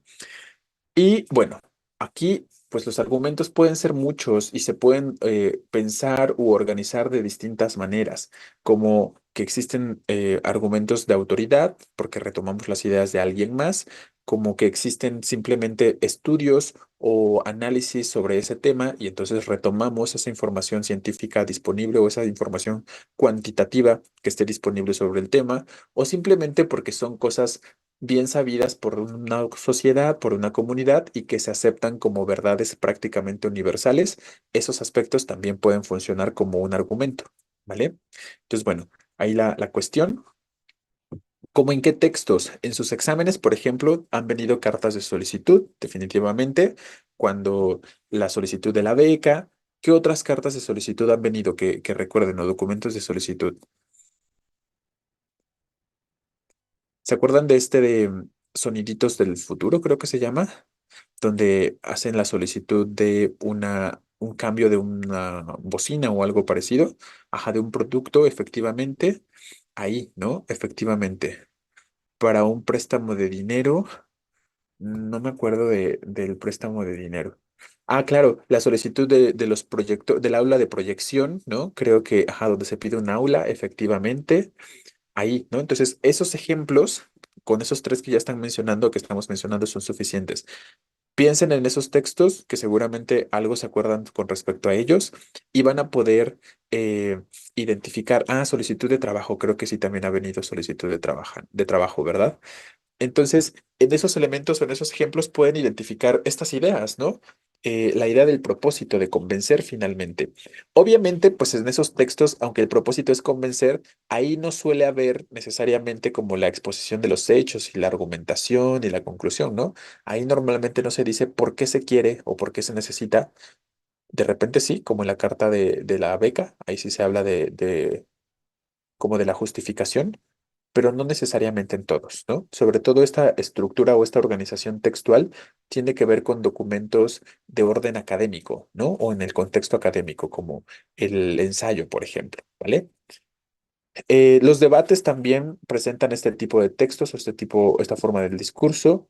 Los textos que son de orden político y religioso, eh, justo los textos publicitarios, los artículos de opinión que ya hemos dicho, los ensayos, las críticas, estos elementos que ya habíamos mencionado, ¿no? Las reseñas caben en la idea de la crítica, ¿eh? Para que lo relacionen así. Y bueno, ya para terminar con las formas del discurso, mencionaremos al descriptivo, que aquí lo que va a suceder es que se presenta una estructura que no es muy fija, ¿no? La estructura de los discursos descriptivos puede ser variable o cambiante porque no existe tanto así como un orden concreto que se prefiera. Entonces, bueno, ahí hay algunos aspectos particulares, pero lo que sí es muy común para este tipo de textos es que simplemente el discurso o la intención de este discurso es retratar, hacer como un retrato hablado de alguna persona o personaje, de algún lugar, de algún objeto, ¿no? Entonces, ahí la idea de retratar o señalar una serie de características es el objetivo básico de los discursos descriptivos, ¿no? Ahí, por lo tanto, predominará un uso de adjetivos calificativos. Vamos a encontrar también muchos sustantivos. No tienen una estructura definida, como ya se los comentaba, y normalmente los discursos descriptivos forman parte de algo más casi siempre, ¿no? De algo que sea también narrativo, de algo que sea también expositivo. Y bueno, bajo esta idea, pues también tenemos dos formas básicas o dos tipos básicos de discursos descriptivos, los textos narrativos y los textos expositivos, que específicamente serían descripciones literarias o descripciones técnicas, ¿vale? Y bueno, de los pocos textos que son única y específicamente descriptivos, son algunos los que tenemos aquí, ¿no? La cronografía, que es un poco la idea de la crónica, la topografía, que es una descripción de lugares físicos, como de relieves, de zonas geográficas, de regiones y tal. La prosopografía, que tiene que ver con la descripción física o exterior de personajes. La etopeya, que es una descripción más bien de interna o de personalidad de los personajes. El retrato, justo el retrato hablado. Entonces, bueno, ahí tendríamos algunos cuantos elementos, ¿vale? Y estas entonces son las formas del discurso. Les recuerdo que no entonces las olviden para que preguntas como del tipo o con respecto al propósito de un texto puedan ser respondidas. Bien, hasta aquí tenemos algún comentario, algo que necesitemos agregar.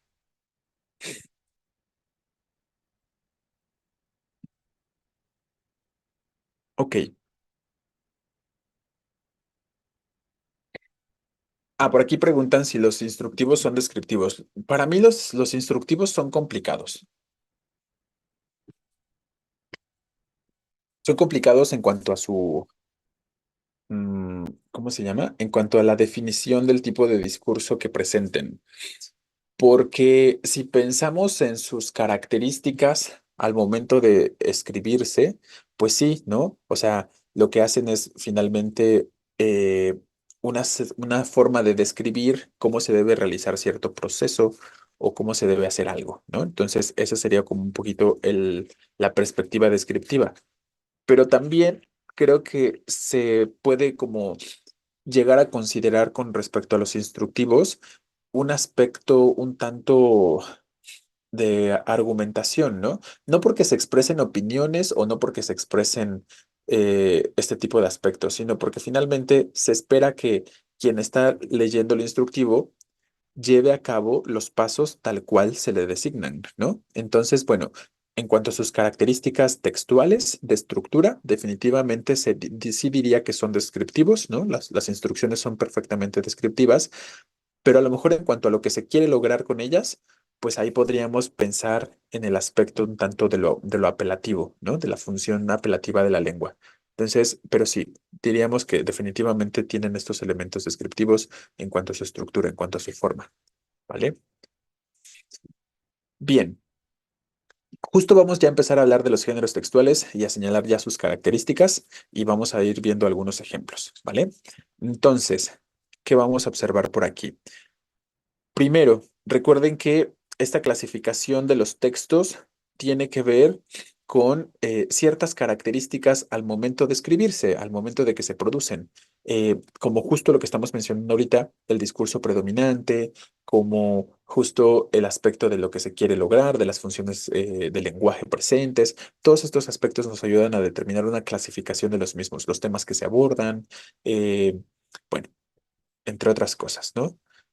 Iniciaremos con algunos ejemplos y en esta ocasión vamos a revisar un poquito de detalle los elementos que ya hemos comentado sobre los ejemplos o que vamos a comentar con respecto a los textos y los vamos a ir identificando en los ejemplos para que por ahí puedan ir notando qué es lo que en sus exámenes regularmente les plantean y lo que normalmente se ve como equivocado, ¿no? Ojo, les reitero, pues obviamente tienen que considerar todas las opciones de respuesta, ¿no? Y sobre eso tomarán decisiones. Entonces tampoco quiero que se lo tomen como algo determinante, ¿no? Simplemente en los ejemplos que vayamos planteando, vamos identificando estos elementos que vamos a, o estas características que vamos a comentar ahorita. Bien, empezando por los textos periodísticos. A grandes rasgos podemos pensar que los textos periodísticos tienen como principal objetivo la idea de exponer, ¿no? Estará presente el discurso expositivo o la idea de informar, que ya estábamos comentando ahorita. Pero también existen algunos textos periodísticos que se orientan no tanto hacia lo expositivo, sino que se orientan más hacia lo argumentativo, como el artículo de opinión, por ejemplo, que ahorita vamos a revisar. Entonces, bueno, empezamos con la noticia. ¿Y qué sucede con la noticia? Que ya sabemos que es un texto breve, ¿no? Para empezar. Y es un texto también conciso porque va directo al grano, digamos, ¿no? O sea, solo la noticia debe estar interesada en abordar esa información que resultará relevante realmente para el lector. Eh, entonces, lo que se suele abordar son hechos de actualidad, ¿no? Hechos novedosos o que resulten simplemente de importancia o de interés para un grupo, para una sociedad, para una comunidad, para un pueblo. Entonces, ojo ahí. Em, ¿Qué características un poquito más concretas mencionamos? La idea del discurso expositivo, que también aquí podríamos pensar, si está presente el discurso expositivo, entonces estará presente la función referencial, ¿no? Entonces lo podríamos agregar también por aquí. Función referencial de la lengua, ¿vale? Ese es el discurso predominante en este tipo de textos y que no puede faltar definitivamente. Nos va a informar la noticia sobre todo de forma muy básica por lo menos, sobre qué sucedió, justo sobre el hecho novedoso, sobre el hecho de actualidad. Y suele estar acompañado también por preguntas como cuándo, cómo, dónde, a veces nos dice el motivo del hecho o del suceso, entre algunos otros aspectos, ¿no? Que de repente pudieran resultar de interés para el lector. Es un texto objetivo. Y entonces recuerden que dijimos que cuando algo es objetivo no podemos presentar opiniones ni consideraciones personales del autor, y el lenguaje que se tiene que utilizar, pensando en las características que mencionamos ahorita, es un lenguaje que no podemos llamar coloquial, tampoco lo podemos definir como culto, sino simplemente es un lenguaje que un poco cabría más dentro de lo formal porque busca ser entendido por la mayoría, ¿no? Por prácticamente la persona que tome el periódico y lo lea o que lea la noticia, que tenga la capacidad de entender qué se está diciendo y cuál es la información que se quiere realmente compartir, ¿vale? Entonces, ahí sería la cuestión sobre la noticia de manera concreta. Vamos a ver estos ejemplos y vamos a ver más, ¿eh? Aparte de los que tenemos aquí, vamos a ampliar un poquito y veremos otros ejemplos también para complementar otro poco. Entonces, este es un ejemplo de algo que definitivamente sería correcto porque presenta mayormente las características que hemos mencionado. Por favor, empiecen a leerlo y vayan identificando las características que ya acabamos de mencionar. Ahorita me las comentan. Necesito nada más tomar un poco de agua. Igual si alguno de ustedes necesita tomar agua o ir al baño, lo que sea, lo puede hacer. Vamos a tomar solo un par de minutitos en lo que voy por el agua y tomo un poco. Y los que no, vayan por favor leyendo este fragmentito y me dicen ahorita cuáles son las características que pueden identificar. ¿Vale?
Ok,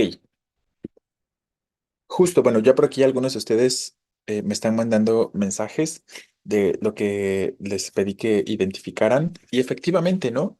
Este es un perfecto ejemplo de lo que sería una noticia. Tiene, si se dan cuenta, prácticamente todas las características que estamos señalando. Claro que eso es lo más común con respecto a la noticia. Yo creo que la noticia es un texto que no se les complica tanto identificar, pienso. A lo mejor a algunos sí se les complica un poco, pero regularmente me parece que es el texto que más fácilmente identifican.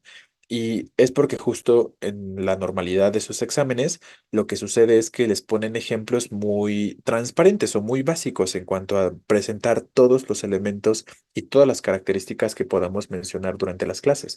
Y justo están acá, ¿no?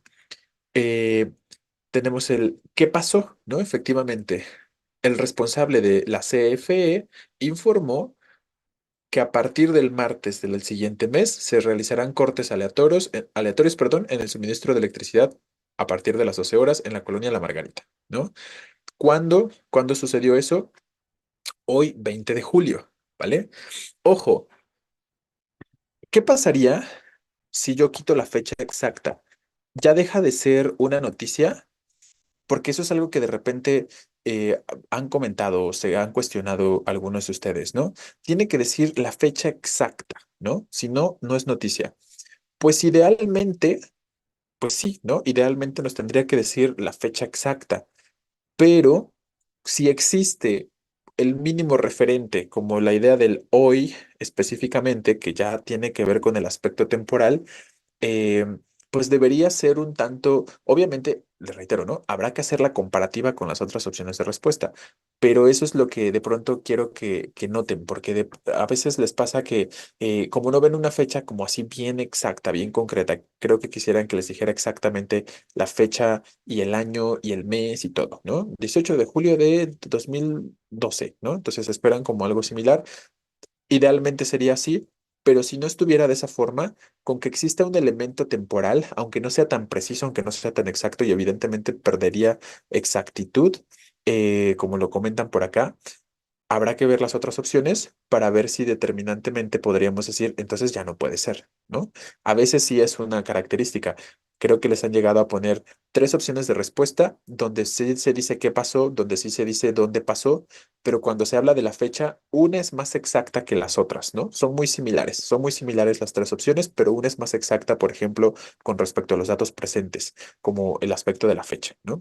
O el aspecto de decir, a lo mejor, por qué pasó o cuándo pasó, todos estos elementos. Y claro, sobre eso estaremos eligiendo algo como respuesta, pero si de pronto todas fueran un poquito ambiguas en cuanto a la fecha exacta, bueno, pues sabemos que no pasará mucho y habrá que pensar en otros elementos, ¿no? O en otras características si así fuera necesario. Bien, entonces tenemos el qué, el cuándo, el dónde, pues es específicamente ya con la noticia que se va a dar o con el anuncio que se dio en la colonia de La Margarita. Y luego nos dice el por qué también, ¿no? Viene explícito el por qué.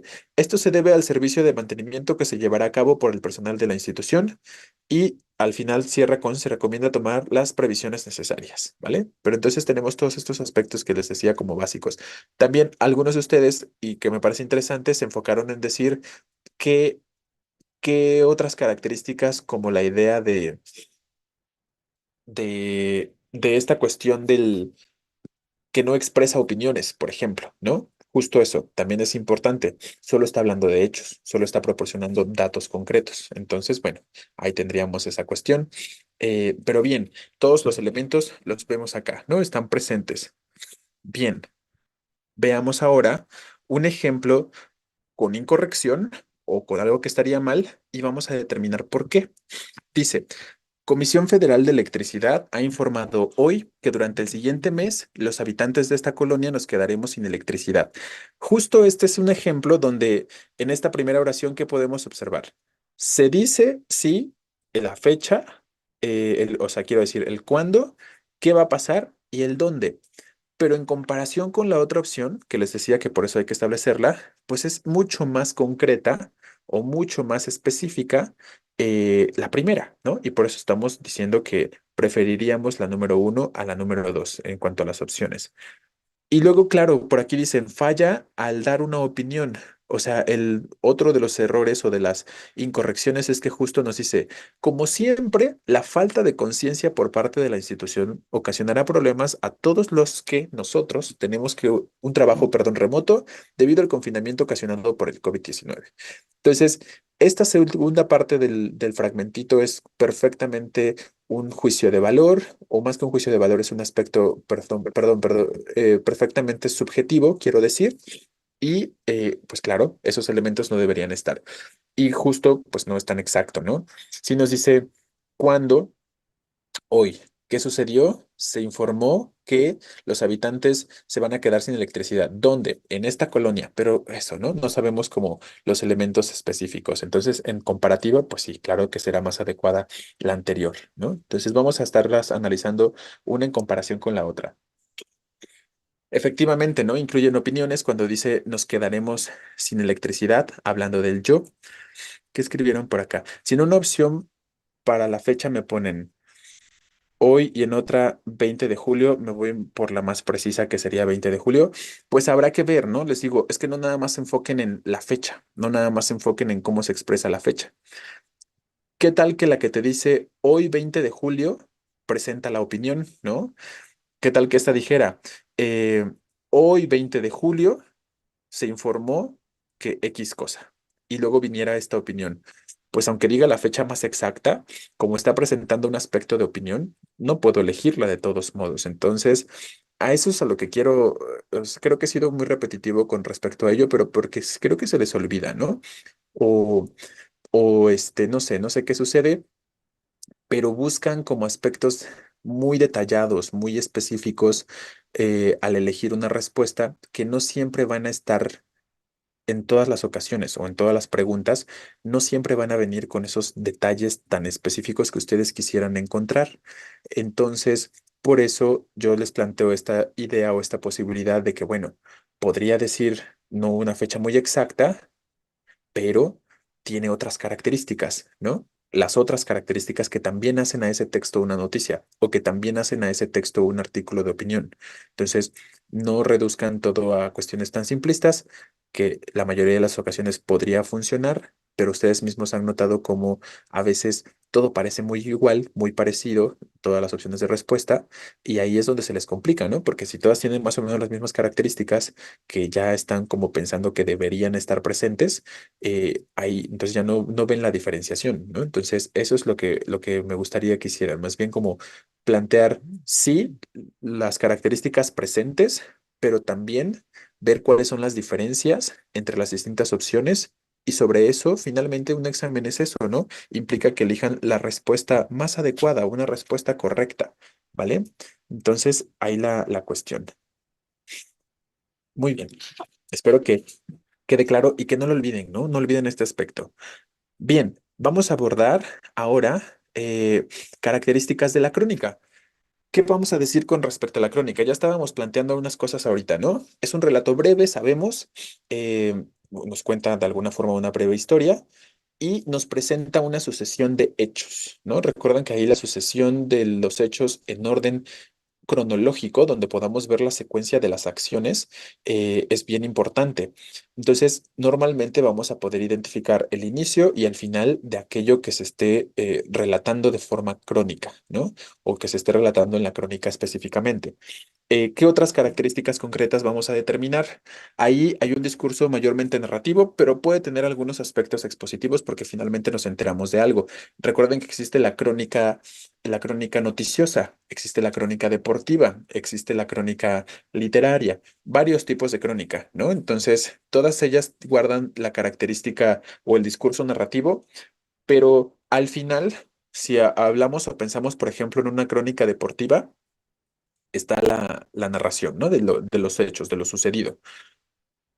Pero, ¿cuál es el objetivo? No nada más contarnos los hechos, sino que nos enteremos de, por ejemplo, cuál fue el marcador, de quién ganó el partido, de quién ganó la pelea, y finalmente guarda también en ese sentido un nivel expositivo, ¿no? Entonces, ojo, mayormente la idea es sobre lo narrativo, pero al final existe también la intención de que nos enteremos de algo, ¿no? Por algo existe justo este tipo de crónicas noticiosas. Bien, ¿qué otras características mencionaremos? Aquí, si no, ¿de qué formas podemos hacer referencia al tiempo o a la sucesión del tiempo? Pues puede ser mediante marcadores temporales o expresiones que justo nos van guiando. A veces son bien explícitos cuando nos dicen primero, después al final, ¿no? Por decir algo. A veces son más bien parte de la narración, ¿no? Que se encuentran los referentes temporales dentro de la secuencia narrativa y no son tan obvios o tan evidentes, pero funcionan para indicarnos este movimiento del tiempo o este avance del tiempo, ¿vale? A veces podemos recurrir al uso de horas, así como muy puntuales, y a veces podemos recurrir al uso de fechas, ¿no? Entonces, todos estos elementos llevan esta situación cronológica. Pretenden ser minuciosos en cuanto al abordaje de los hechos, pretenden ser muy descriptivos, las crónicas, perdón, descriptivas, y podrían escribirse en primera o en tercera persona. Ya ustedes saben que las dos posibilidades son adecuadas, dependerá más bien de si se fue testigo o de si se participó del hecho, ¿vale? El lenguaje puede ser variable, eso definitivamente. Ya saben que podríamos encontrar un lenguaje un tanto coloquial, un lenguaje más formal, un lenguaje más técnico si estamos hablando de una crónica deportiva, por ejemplo. Entonces ahí puede haber un poquito de variación en el lenguaje que se pueda presentar. Y tenemos el par de ejemplos, ¿no? El que es correcto y el que es incorrecto, obviamente uno en comparativa con el otro. Dice, la conocí un 14 de enero de 1951. Estaban de moda los paseos a caballo y para impresionarla, eso fue lo primero que se me ocurrió. Todos los viernes dábamos un paseo religiosamente, pero por al menos 2 años, perdón. 2 años más tarde decidimos casarnos, darle legalidad a nuestra relación y formar una familia. La vida siempre fue de altos y bajos, pero hoy en día, 35 años después, ambos somos felices y nuestros hijos son nuestro mayor motivo. Entonces, esto es una breve narración, como si fuera una breve historia, pero podemos identificar la secuencia de los hechos, ¿no? Cuando nos dice cuándo se conocieron y nos lleva al pasado, el 14 de enero de 1951. Luego nos dice que eh, en un principio se veían todos los viernes y fue así durante 2 años. Entonces ahí tenemos, aunque no dice explícitamente en 1953 tal cosa, tenemos el referente temporal cuando nos dice por 2 años pasó tal cosa, ¿no? Luego, 2 años más tarde, otra vez tenemos otro referente temporal, decidimos tal cosa. Y nos enteramos que hoy, 35 años después, otro referente temporal, ¿no? Entonces ahí vemos una variación sobre ello. ¿Qué dice el ejemplo incorrecto? He olvidado algunos detalles, pero recuerdo muy bien cómo ocurrió. En ese entonces vivía con mi familia en la casa de mi abuela, cerca del aeropuerto. Un viernes por la tarde llegó mi padre más serio que de costumbre. Supimos que algo había pasado porque el chofer de la empresa donde trabajaba, quien además era su amigo, lo había llevado a la casa junto con unos 6 costales de azúcar. Esto también es algo perfectamente narrativo, ¿no? También podemos ver que nos cuenta una historia. Pero, ¿cuál sería la diferencia entonces? Que no podemos identificar en este ejemplo lo que decíamos ahorita, ¿no? La secuencia del tiempo, el inicio de la acción. Solo tenemos un referente que nos podría indicar temporalidad, ¿no? Nos dice un viernes por la tarde, ¿vale? Pero nos habla de una situación ocurrida en ese particular momento, como en ese día específicamente, y puede ser, ¿no? Puede ser también una crónica de algo que sucede simplemente en un día, pero no existe otro referente temporal más, a pesar de que solo se menciona, o de que sí se menciona una fecha o un día específico, no tenemos o no podemos observar esta secuencia, ¿vale? Exacto, Rodríguez, ¿no? Por aquí dice uno de sus compañeros, en la crónica siempre debemos buscar los referentes temporales y ver que tenga un inicio y un final, ¿no? En cuanto a la sucesión de las acciones. Muy bien. Entonces, justo es lo que nos sucede acá. Podríamos rastrear un inicio, pero no tenemos esta secuencia, ¿no? En la narración o esta finalidad específicamente, ¿vale? Bien. ¿Hasta aquí tenemos alguna pregunta, alguna duda? Espero que quede clara la diferencia entre una y otra, entre la noticia y la crónica, porque de pronto algunos de ustedes llegan a plantear esta pregunta, ¿no? Entonces, ¿cómo diferencio a la crónica de la noticia? Les parecen muy similares, pero realmente son perfectamente distintas. Primero, porque no nos abordan la misma información, no nos plantean los mismos datos, ¿no? Recuerden que los datos de la noticia son muy concretos. ¿Cómo, cuándo, qué pasó, dónde, ¿no? Como mínimo. Sobre todo, qué, cuándo y dónde sobre el suceso, sobre el hecho. En cambio, la crónica no tiene normalmente estos aspectos o no necesariamente del qué, cómo, cuándo y dónde. Y además en la noticia nos enteramos de lo que pasó en ese momento exacto, pero la noticia no me va a decir después de una hora pasó tal otra cosa, porque ya sería otro suceso o ya sería otro hecho, ¿no? Entonces, esa sería como la diferenciación más básica, por si de pronto les cuesta trabajo diferenciar a la crónica de la noticia, que la crónica, perdón, que la noticia no presenta este movimiento en el tiempo, nos da un momento exacto. En ese momento específico lo que sucedió, pero ya no me sigue diciendo qué pasó después y qué pasó al final, ¿no? Estos aspectos no están presentes.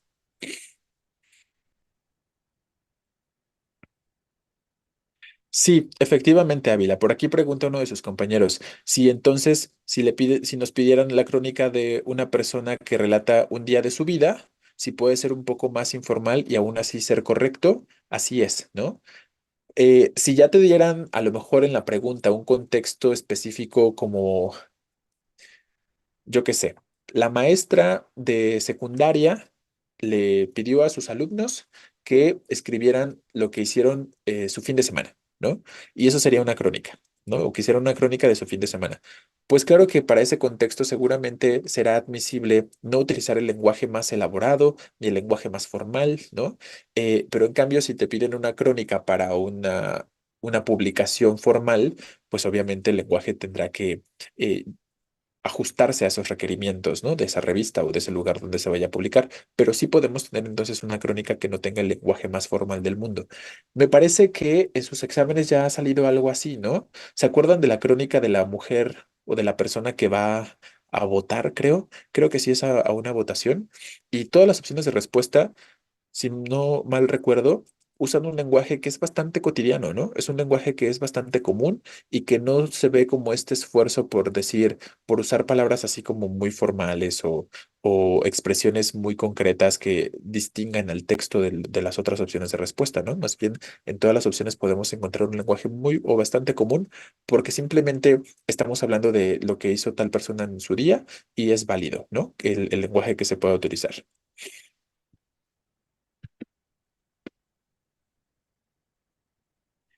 Enfocarnos más en una narración descriptiva de suceso, no de la descripción de un objeto, lugar, etcétera. Sí, efectivamente, ¿no? Enfóquense, perdón, más en el aspecto de lo narrativo y la secuencialidad, ¿no? En esos elementos. Muy bien. Bueno, si no hay preguntas, vamos al siguiente tipo de texto, que sería el artículo de opinión, y vamos a ver también un par de ejemplos. ¿Qué vamos a plantear sobre el artículo de opinión? Yo diría que esto es lo más básico, ¿no? Lo que tenemos antes de las características, que es un texto donde el autor va a compartir su punto de vista con respecto a algún tema que pueda ser de interés social, de interés político, de interés económico, ¿no? Sobre todo con respecto a estas temáticas es que se escribe un artículo de opinión. Es un discurso entonces argumentativo y entonces hay que pensar que la función referencial presente ahí será de pronto lo emotivo, podría estar presente la función emotiva o expresiva, pero también la función apelativa, ¿no? Que finalmente estas dos funciones del lenguaje conforman a un discurso mayormente argumentativo. Entonces ustedes siempre deben identificar en el artículo de opinión eso, ¿cuál es la opinión? ¿Qué se está planteando por parte del autor? ¿Qué nos quiere expresar? Como su idea, como su consideración, ¿vale? Ahí recuerden que normalmente el objetivo es, pues, hacer reflexionar al lector. Claro, influir sobre el lector de alguna forma, sobre todo de manera ideológica o con las ideas, pero con la intención también de la reflexión, ¿no? Que vaya implícita en el proceso. Eh, entonces, bajo esta situación de un discurso argumentativo, pues estará muy presente un lenguaje que represente cierta subjetividad o una construcción más subjetiva y por lo tanto, es común el uso de la primera persona, ¿no? Que nos permite justo reflejar la opinión del autor. Aquí tenemos algunas formas verbales conjugadas en primera persona. Decíamos que es un texto, perdón, subjetivo, pretende la persuasión del lector o hacerlo reflexionar, y el lenguaje, como decíamos, también es variado. Obviamente, si es una publicación, el artículo de opinión es para publicarse en un periódico, en una revista, pues el lenguaje tendría que ser un poquito más formal, ¿no? Entonces, bueno, ahí los aspectos o las características que ya estábamos mencionando. Veamos los ejemplos acá. El primero, que sería un ejemplo correcto, Me gustaría que ustedes lo lean y que identifiquen. Lo que quiero que trabajemos en esta ocasión es identificar la opinión. ¿Cuál es la opinión de quien escribe aquí?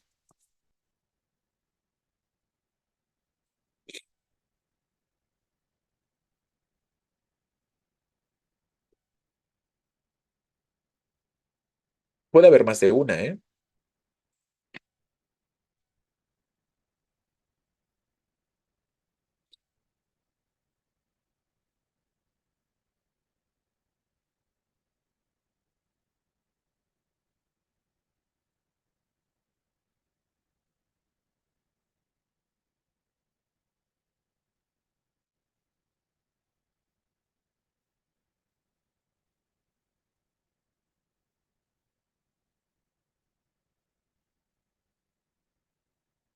Entonces, no me digan que ya no están poniendo atención.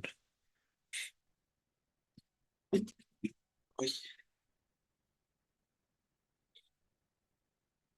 Dice, el espacio público constituye el ámbito de expresión de la política. Ahí las discusiones públicas se relacionan con la praxis del Estado.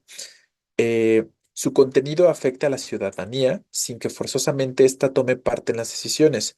O sea, nos dice que lo que sucede en los espacios públicos con respecto a situaciones políticas va a afectar a la ciudadanía a pesar de que no nos involucremos en aspectos políticos, ¿no? Nos dice. Ahora bien, los jóvenes son uno de los grupos sociales más importantes, quienes también están insertos en las consecuencias sociales de las decisiones políticas. Por ello, son de suma importancia para el gobierno. Pues como les decía, hay varias, ¿no? Puede haber más de una opinión específicamente. Sobre todo es la segunda parte, ¿no? Desde cuando nos dice, ahora bien, hasta el final, prácticamente podríamos considerar eso como su opinión. ¿Y qué es todo lo primero?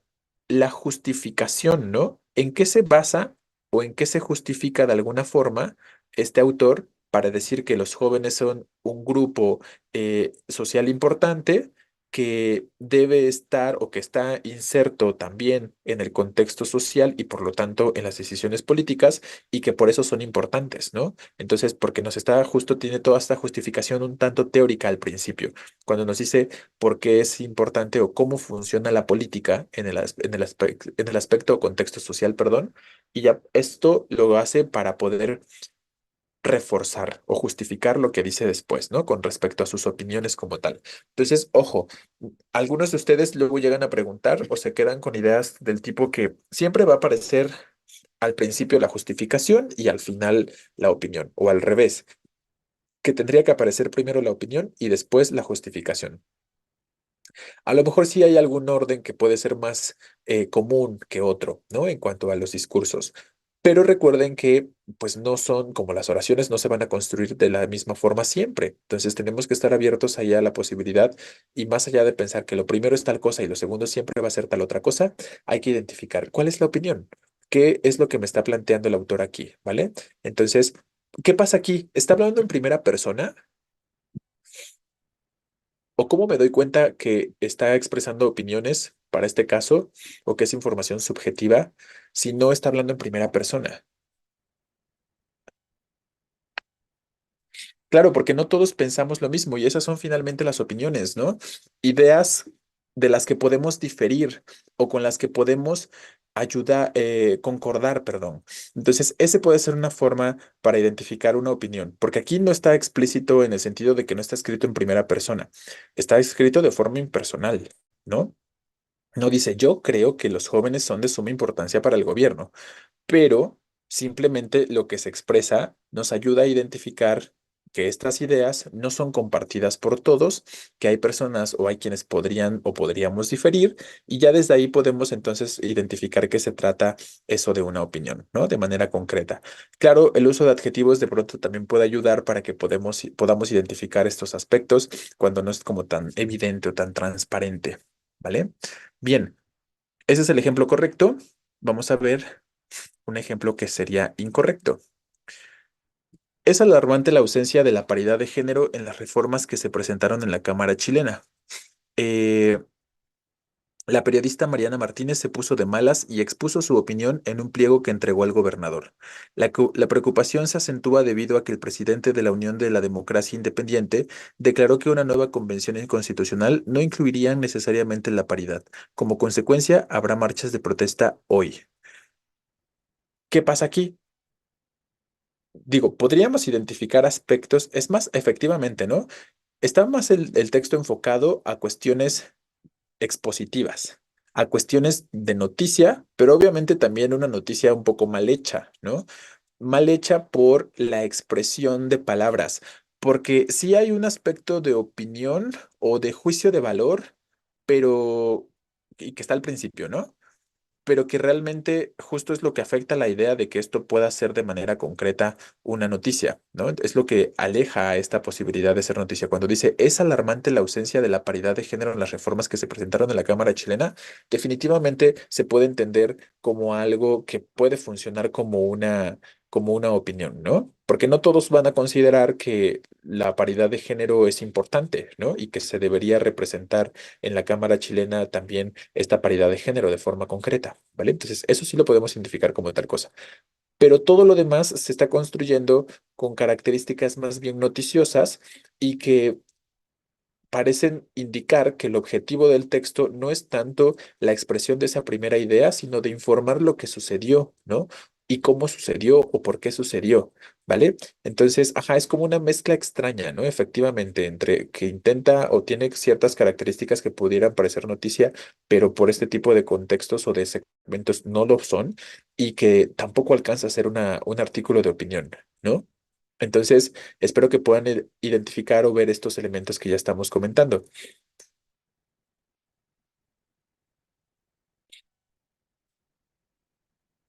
Claro, por aquí dice uno de sus compañeros que también podemos pensar que el artículo de opinión es como un ensayo, pero más chiquito y que siempre es de temas actuales y relevantes, ¿no? Efectivamente, sobre todo en el aspecto de los temas actuales y relevantes, que era lo que estábamos diciendo o mencionando al principio, ¿no? Que se tienden a tratar temas de interés social, de interés político, de interés económico, ¿no?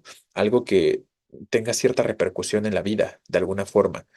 Entonces, efectivamente, pues estos aspectos que estás mencionando tienen que ver con ello, ¿no? Muy bien. ¿Tenemos alguna pregunta que querramos plantear sobre el artículo de opinión?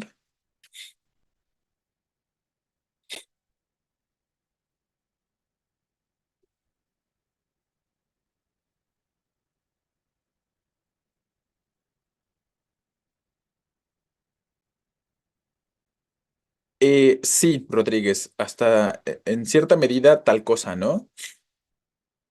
No, no solo por el lenguaje está mal. Por aquí dice uno de sus compañeros que sí está mal porque parece más noticia. Está mal por varias razones. Está mal porque tiene aspectos mayoritariamente de noticia, ¿no? Aunque noticia mal hecha o mal lograda. Está mal claro, porque la noticia no presenta una opinión y este sí puede presentar una opinión. Está mal porque no hay una justificación a la opinión. Que recuerden que también, yo diría que ese es el elemento más importante. Aunque pueda haber una opinión aquí, la primera oración que ya establecimos, recuerden que también el artículo de opinión no de forma en la que lo haría el ensayo, como tan rigurosa, de justificarse con otros autores o de justificarse en datos científicos o en investigaciones o este tipo de cosas. Pero igual, de igual forma, el artículo de opinión debe justificarse, ¿no? O sea, la opinión, ¿por qué estoy diciendo esto que estoy diciendo? Sucede en el ejemplo anterior, ¿no? En el ejemplo anterior podemos identificar